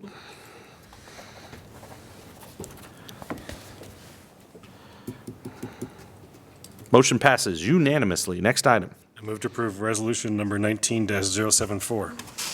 Who are you? Motion by Josh, second by Renee.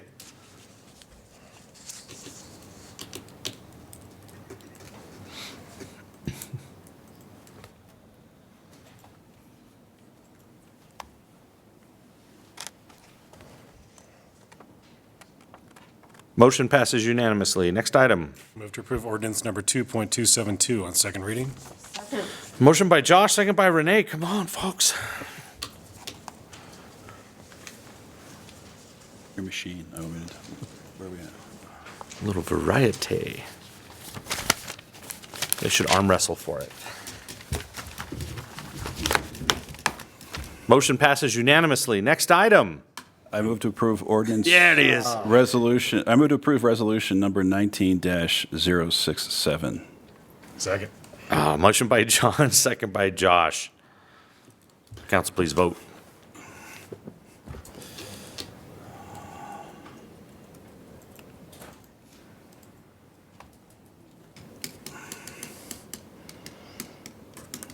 Motion passes unanimously. Next item.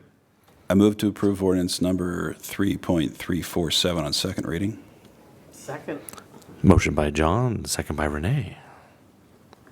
Council, please vote.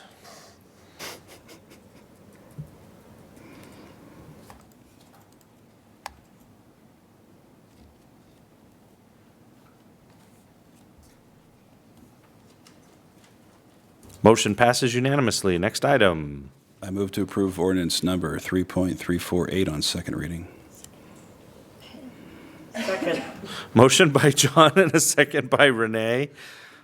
Council, please vote. That was more of a question than a statement, wasn't it? Council, please vote.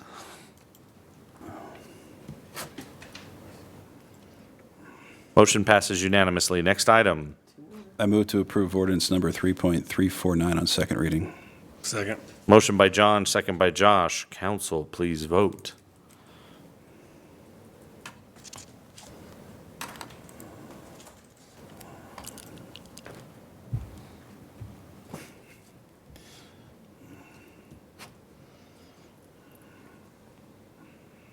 Motion passes unanimously. And Sweet Chicken, the last one of this item, is in front of you guys. I move to approve ordinance number 3.350 on second reading. Second. Motion by John, and that would be a second by Renee. Go ahead and vote when you guys are ready.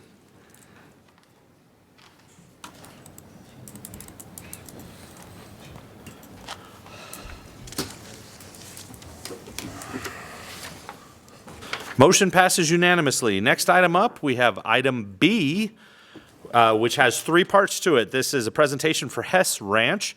The three parts are ordinance number 3.3152 on second reading, which is a bill for an ordinance, amend the Hess Ranch Development Plan and Guide pursuant to the Town of Parker Land Development Ordinance and amending the zoning ordinance and map to conform therewith. Number two, infrastructure sketch and preliminary plans. Number three, Hess Ranch Parks, Trails, Open Space Master Plan. God have mercy on our souls. Paul, you are up. You are in a suit, and it's after 10 o'clock, and you don't have a beard. There's like a million things wrong with that. Just start laying them out there, Mayor. All right, just throw it out there. All right, dude, you got the presentation. Very good. Thank you, Mr. Mayor and members of council. On that note, we'll try and be brief on these items. As the mayor mentioned, there are three separate requests this evening. However, there is one presentation, but there will need to be separate motions for those three items. Those three items, as mentioned, are an amendment to the Hess Ranch Development Guide and Plan, the approval of the spine infrastructure for the sketch and preliminary plans for the Hess Ranch development, and then the approval of the Parks, Trails, and Open Space Master Plan. Please note that the applicant has provided the notification affidavit stating that the hearing this evening has been legally noticed. Subject property is located at the southwest corner of Crowfoot Valley Road and Stroh Road. To the east is a mix of residential development that's within the town boundaries and unincorporated Douglas County.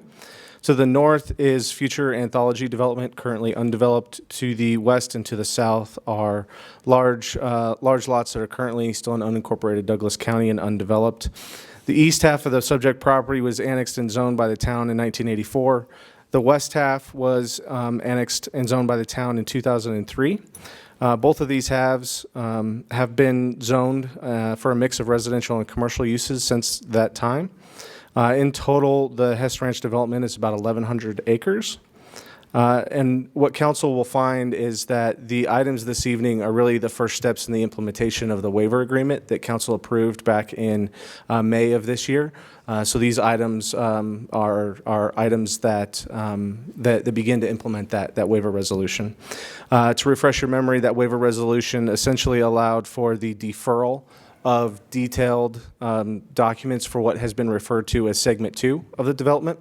The waiver resolution essentially allowed the property to be divided into two segments. Segment 1, which is the area that is in the process for development at this stage, is basically the eastern 1/3 of the property, and the balance of the site is basically Segment 2.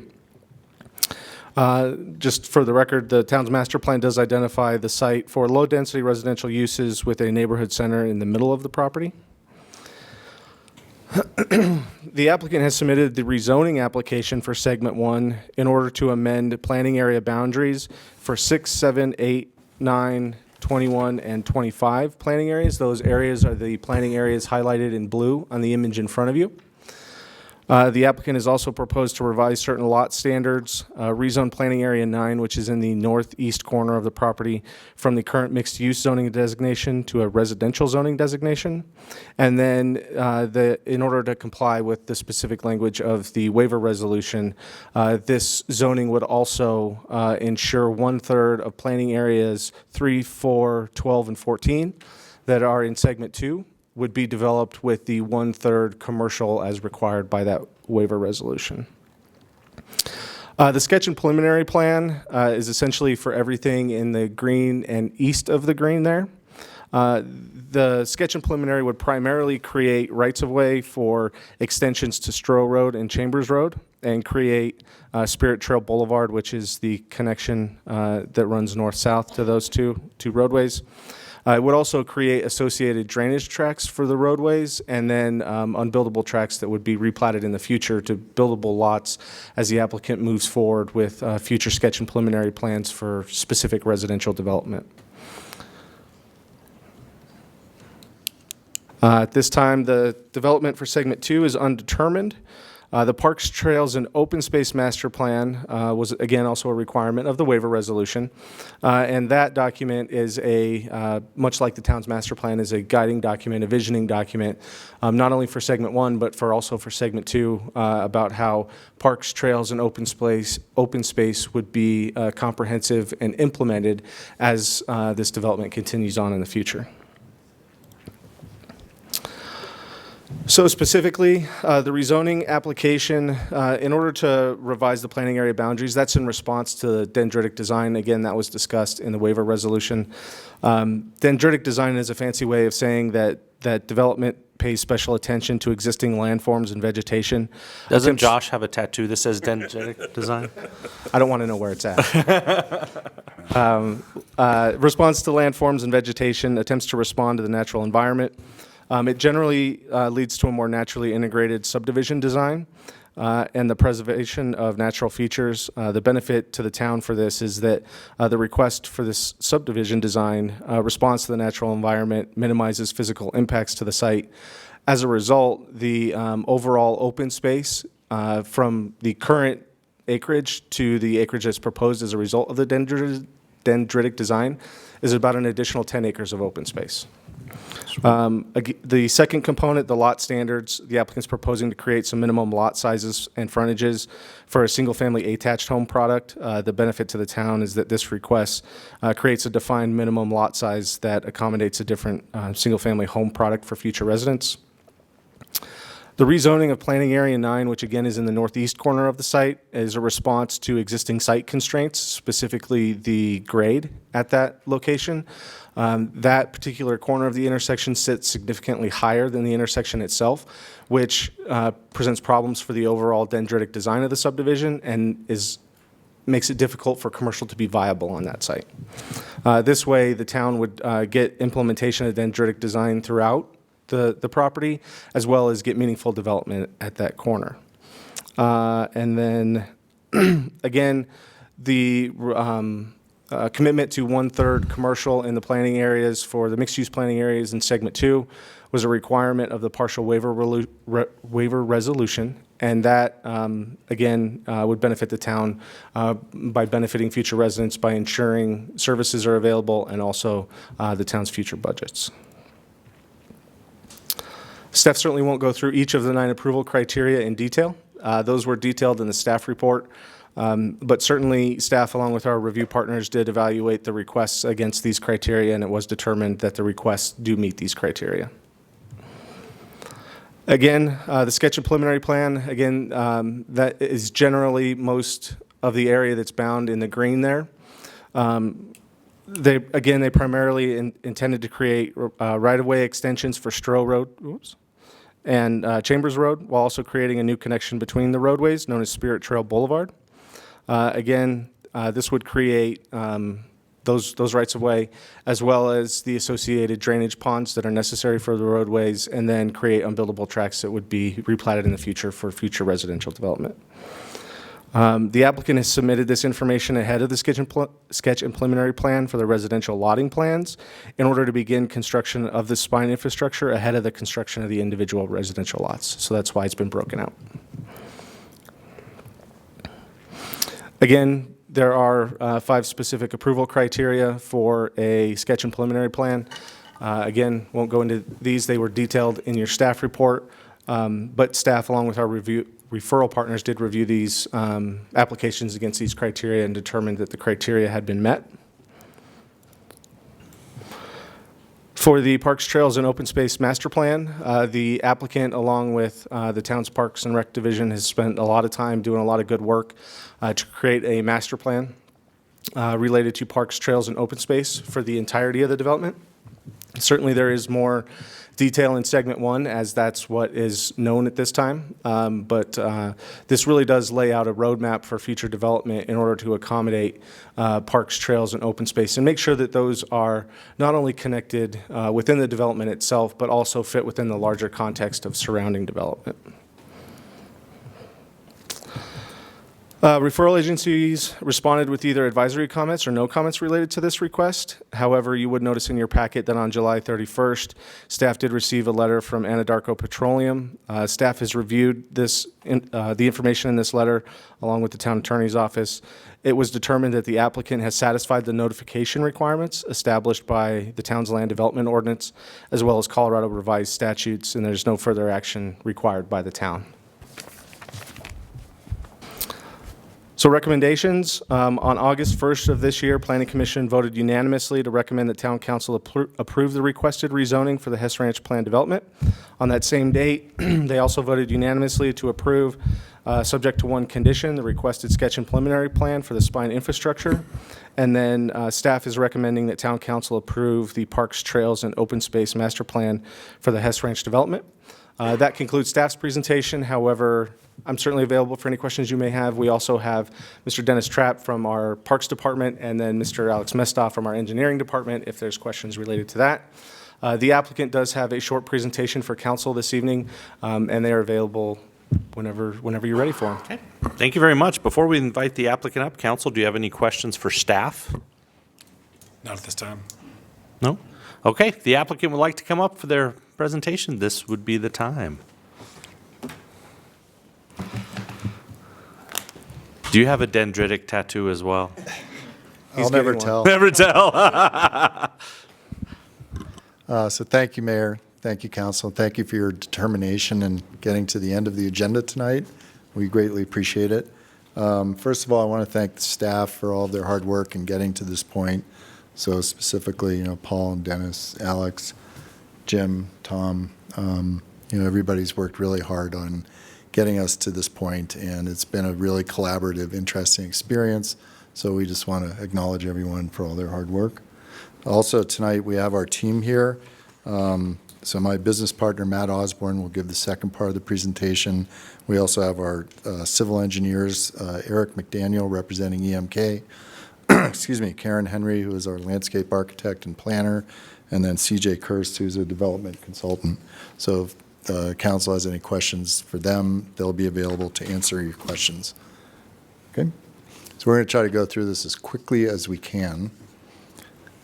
Go ahead. So this is just an overview. I think you guys know where the property is. The part that's shaded in is the subject of the sketch preliminary plan, which shows the lotting east of Spirit Trail Boulevard. So I'm going to talk a little bit about dendritic. Oop. So this was our existing PD. So you can see the forms of the various planning areas. Go ahead. So you can see how the existing drainage system laid out on top of those bubbles, and you can see that, if you kept the bubbles that way, you would have drainages going through the middle of various planning areas, which would not only create some difficult maintenance issues, but also would cost a lot of money to move dirt around, and it would result in a less attractive and more difficult to maintain community. So what is dendritic drainage? Josh?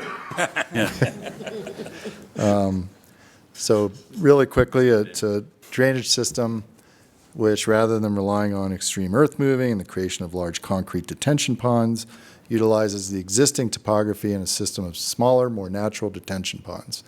So the result is much more environmentally sensitive, and it's simpler and more cost-effective to maintain. And I think this graphic really tells it all. The one on the left is... And it's prettier to look at. I'll never tell. The one on the left is the old style. So at some point when there's a major event, that concrete on the left gets torn out. The one on the right is dendritic drainage, so much more attractive, really no comparison. Go ahead. So here's the comparison. On the left is the existing PD, on the right is the new PD, which we've redrawn to take into account the dendritic drainage. Similar graphic showing the overlay of the new versus the old. And I think go one more. So this is the result, the dendritic design influence. So you can see various ponds in places collecting from the subdivisions. You can see a large drainage down the middle. That's called Brandy Gulch. That's the main tributary, which ends up leading into Lemon Gulch. You can see various parks interspersed within every planning area, and utilizing the natural drainage to take the drainage down to the smaller ponds. Everything ultimately leads to Lemon Gulch. So without further ado, I'll turn it over to Matt Osborne, and he will talk about some other issues. It's the graphs. You got the pictures, and he gets the graphs? I have pretty pictures also. Thank you, Mr. Mayor, members of council. My name is Matt Osborne, Front Range Communities, 4100 East Mississippi Avenue, Suite 500, Denver, 80246. I'll just go through quickly a couple of the details of the PD plan and the request for the rezoning. The most specific one that I'll speak to is for Planning Area 9 at the corner of Stroh Road and Crowfoot Valley Road. Mr. Workman mentioned some of the challenges that that specific site faces. It's currently zoned under the existing PD as mixed use, and we're requesting a rezone to a single-family residential zoning, SFE, as it's outlined in the development guide. And the rationale for it, as you can see in the graph on the left, reflects that there's a difference in grade from the intersection of Stroh and Crowfoot to the property point where development would begin of close to 40 feet. And so that creates challenges, first of all, just from a visibility standpoint and viability for commercial in that area and access. Paul, if you can shift to the next slide. The access would really, because of that grade, would be driven quite far west along Stroh Road and create some problems for, again, accessing a potential commercial site in that location. Also, there would be no access off of Crowfoot Valley Road. So really felt as we looked at the property and the community as a whole that it was a much better location to shift the commercial zoning to the planning areas that will occur at the current mixed-use planning areas that will occur at Stroh Road and Chambers Road in the future, and those are in segment 2. So the request is to change this zoning that would allow residential development in this and change the zoning to that single-family residential zoning for that corner. Next slide. So we'll go back to the pretty pictures. I think the real, I'll just touch a little bit on parks, trails, and open space. Obviously, with the approach of the dendritic design, it really, I think, creates a much more interesting plan than the existing PD allows for, and really, as Mr. Workman mentioned, that planning effort resulted in additional open space of almost 10 acres on the site, which I think is certainly a benefit for our neighborhood and for the town.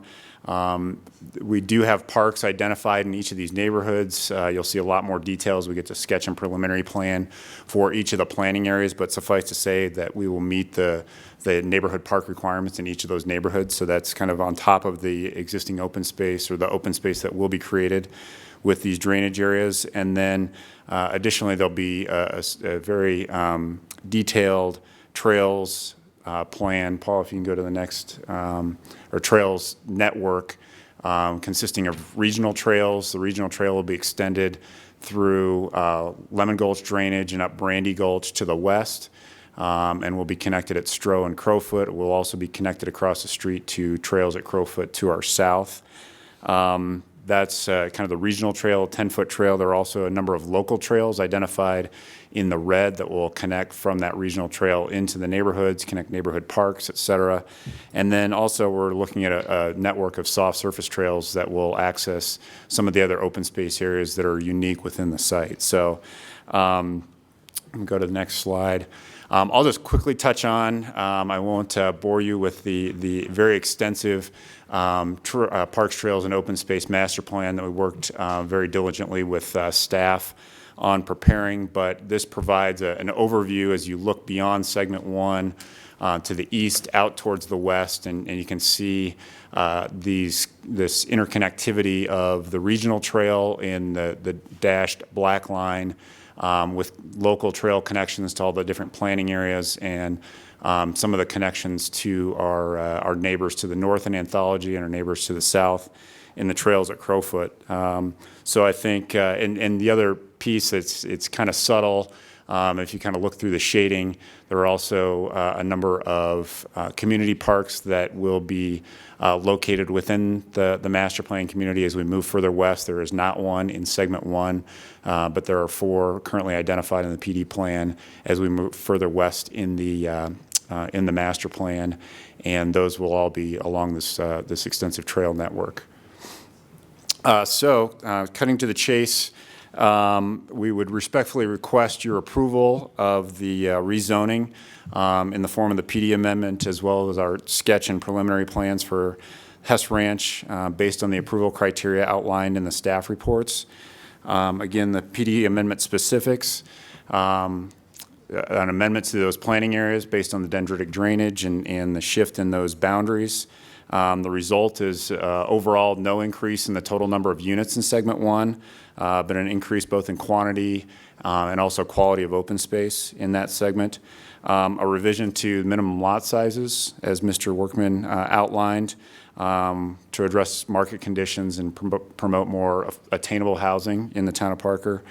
Rezoning planning area 9 from mixed use to SFE, residential zoning, based on the significant site constraints of grade and access. and that focus of the mixed-use zoning, commercial zoning towards the center of the property. And I think, I hope you'll agree that the overall result is really a plan that we're much happier with, and I believe staff and the town will be much happier with in the long run. So I know many of you know this property has a long and storied history. We're excited to be moving this forward with a plan that, again, I think we're certainly very excited about, and hopefully you are as well. I'll echo Mr. Jacobson's comments on the cooperation with staff. They've certainly kept the town's best interests at heart, and again, I think the result is a fantastic plan, and so I appreciate your patience tonight at this late hour, and we're around, Larry and myself and our team are around any questions you may have. Thank you. Wonderful. Thank you very much. Council, do you guys have any questions? I have a couple. Go ahead, Cheryl. One is, what is the elevation change between like Stroh and Chambers or Crowfoot, and then where you run down to Chambers off of Crowfoot again? So that's it starts to create a view corridor there, so I want to know what the elevation change is and how you're addressing that. Yeah, I go back one. Eric, maybe you have the answer. I know for... Paul, there was one that actually had... That was right at the... It had a 45-foot difference, but I don't know not the graph. You actually had one that topography had foot lines on it. Did you kill the whole presentation? It showed the monument sign. Yeah, keep Oh, that go one. ahead. There you go. So just to understand your question, are you talking about this specific area, or are you talking all the way towards Chambers and west, so Stroh? you've got from the road, the main Oh, and I should Chambers have and the Stroh answer. to the back of these projects, the parcels. What's the difference in the elevation? The total elevation change, if I remember correctly, is from Stroh and Crowfoot intersection to our western boundary is in the order of 300 feet, I think, or 400 feet. Does that sound right? Yeah. Several hundred feet, going the 2 miles to the Do you have west. any plans to address view corridors? Well, because of that? certainly internally, as you look up and down these drainages, I think as you've seen with our plan for segment one, we've really focused the development on the higher ground, and the vegetation and the drainage areas that are created in that lower ground are what's being preserved. So from view corridors, as if you're along Crowfoot and you're looking to the west up the Brandy Gulch, the tributary to Lemon Gulch, there'll be open space view corridors up through that area. So in that particular segment, you were talking about a 45-foot difference, right? Just on this one planning area, just right here at Stroh and Crowfoot. And then you said there was no density change on parcel one, but parcel two, what's the density change? There's none. None? Okay. No. So the overall, so segment one has 678 housing units planned, did in the original PD and will in this amendment. And then the balance of the property is 289 is the total number for the entire PD. That hasn't changed. Okay, thank you. Josh. So with Matt, with dendritic, or actually Alex, I believe it's beneficial to follow the ridge line. You want to stay on the high to keep the low is where the water goes. Would that be a fair statement? You're staying higher in the property to put the houses on the higher property, and then That's correct. That's essentially what we've done, and tried to maintain those drainage areas. Yes. absolutely. Can you go to the bigger map? It's late, so I'm going to share my thoughts with you. Go back.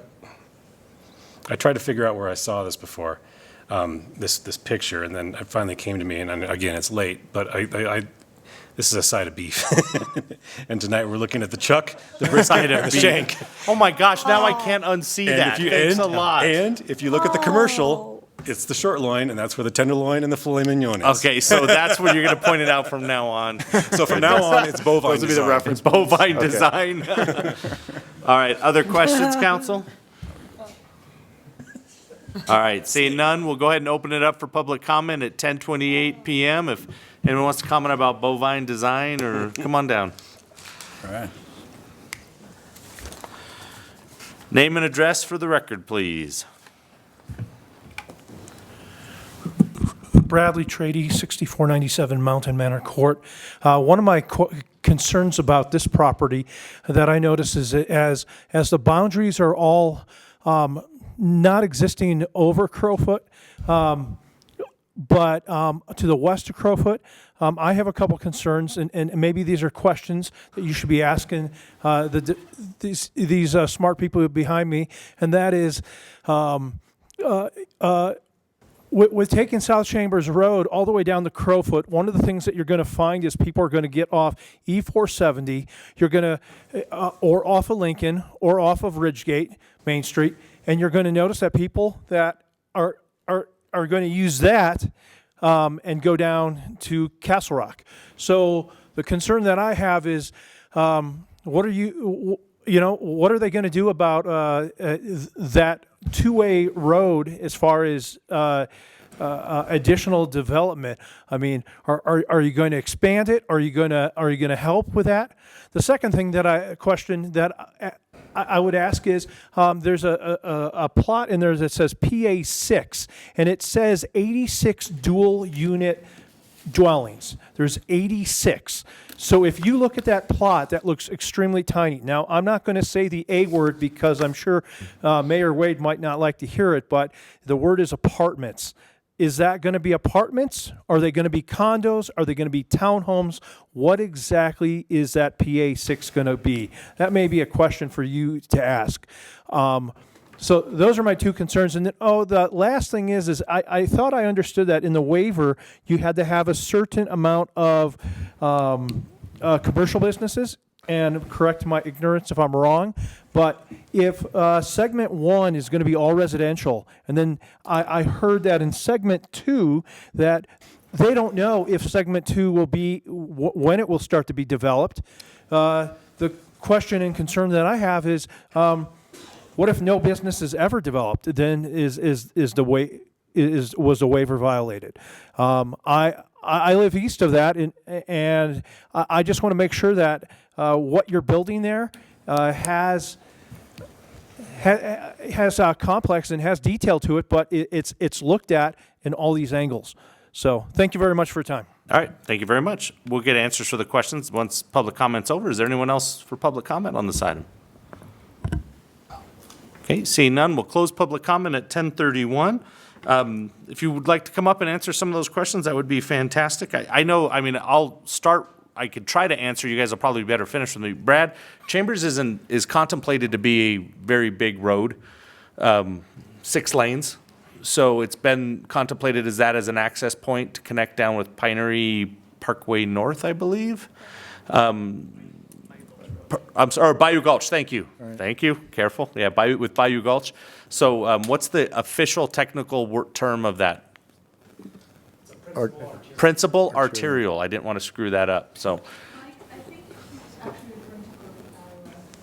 Oh, I'm sorry, I thought you said Chambers Road. Well, Chambers leading to Crowfoot. Where Chambers meets Crowfoot, how are you going to fix take that traffic off of Chambers that also is going to be coming off of Crowfoot? Okay. Is there plans to expand Crowfoot? Yeah. I'll yield to the engineer on these questions. The engineer who talks to the county knows that one. Thank you, Mr. Mayor and Council. Crowfoot Valley Road is planned to be 4 lanes long-term. Now, it will not be widened with this project. The developer will be constructing the turn lanes necessary to handle the traffic they will be generating with this development. So left turn lanes, right turn lanes, to kind of handle the turning movements with this project. We do have the widening of Crowfoot Valley in our long-range CIP, so that is a long-range plan on our radar. But the idea is that South Chambers Road, when it punches up to Hess Road, that will carry the majority of that traffic. As Tom said, that's planned to be a 6-lane road. Developer will be building 3 of those up front and grading the entire template, so it can be expanded easily in the future when capacity requires it.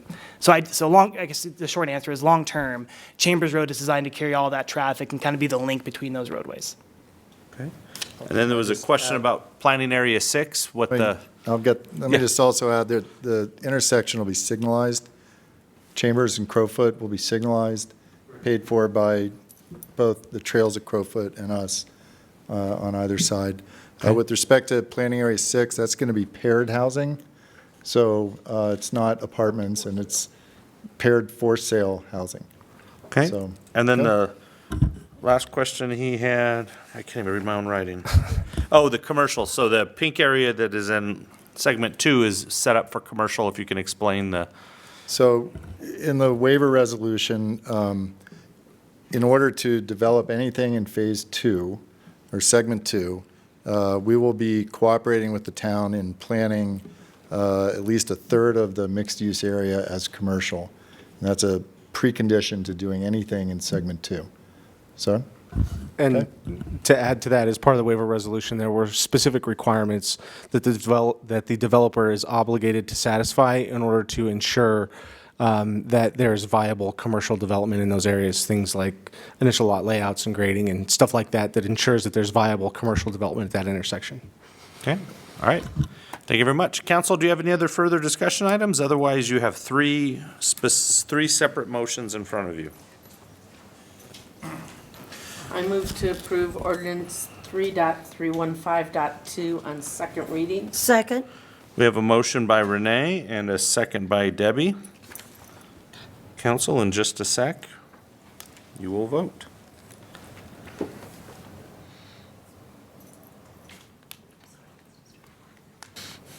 I'm gonna start singing in a sec here. I don't want that. I saw Debbie's came up. Is No, not me. I did. nobody else's? No. Okay, Josh. Maybe we logged out. Hold on, maybe it timed out.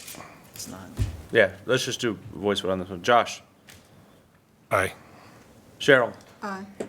Jeff. Aye. No, Yes. I for this. I voted myself. I can't even vote. Renee. Yes. Debbie. Yes. John. Yes. All right. So motion passes unanimously. Next item in front of you. Hold on, I gotta get back into it. I move to approve the Hess Ranch sketch and preliminary plans based upon staff findings with the following condition. Utility easements as requested by Public Service Company of Colorado, Intermountain Rural Electric Association, and Parker Water and Sanitation District shall all be shown on the final plat. Second. We have a motion by Renee and a second by Debbie. All right, you wonderful people. Let's see if it pops up again. Yep, I did, again. Debbie's did. I think Debbie, the one person who hates technology the most, and hers is the one that's coming up. working. All right, Josh. Aye. Cheryl. Yes. Jeff. Yes. Renee, Debbie, yes. Yes. John, all right, motion passes unanimously. I move to approve based upon staff findings, the Parks, Trails, and Open Space Master Plan for the Hess Ranch Plan Development. Second. We have a motion by Josh and a second by Renee. Should we try the technology again, or should we just? Let's go the other direction here. John. Yes. Debbie. Yes. Renee. Yes. Mr. Toborg. Indeed. Cheryl Pogue. I can make mine happen And electronically. Josh. Aye. Motion passes unanimously. It was magic words. With no further business before council, we are adjourned at 10:36 p.m.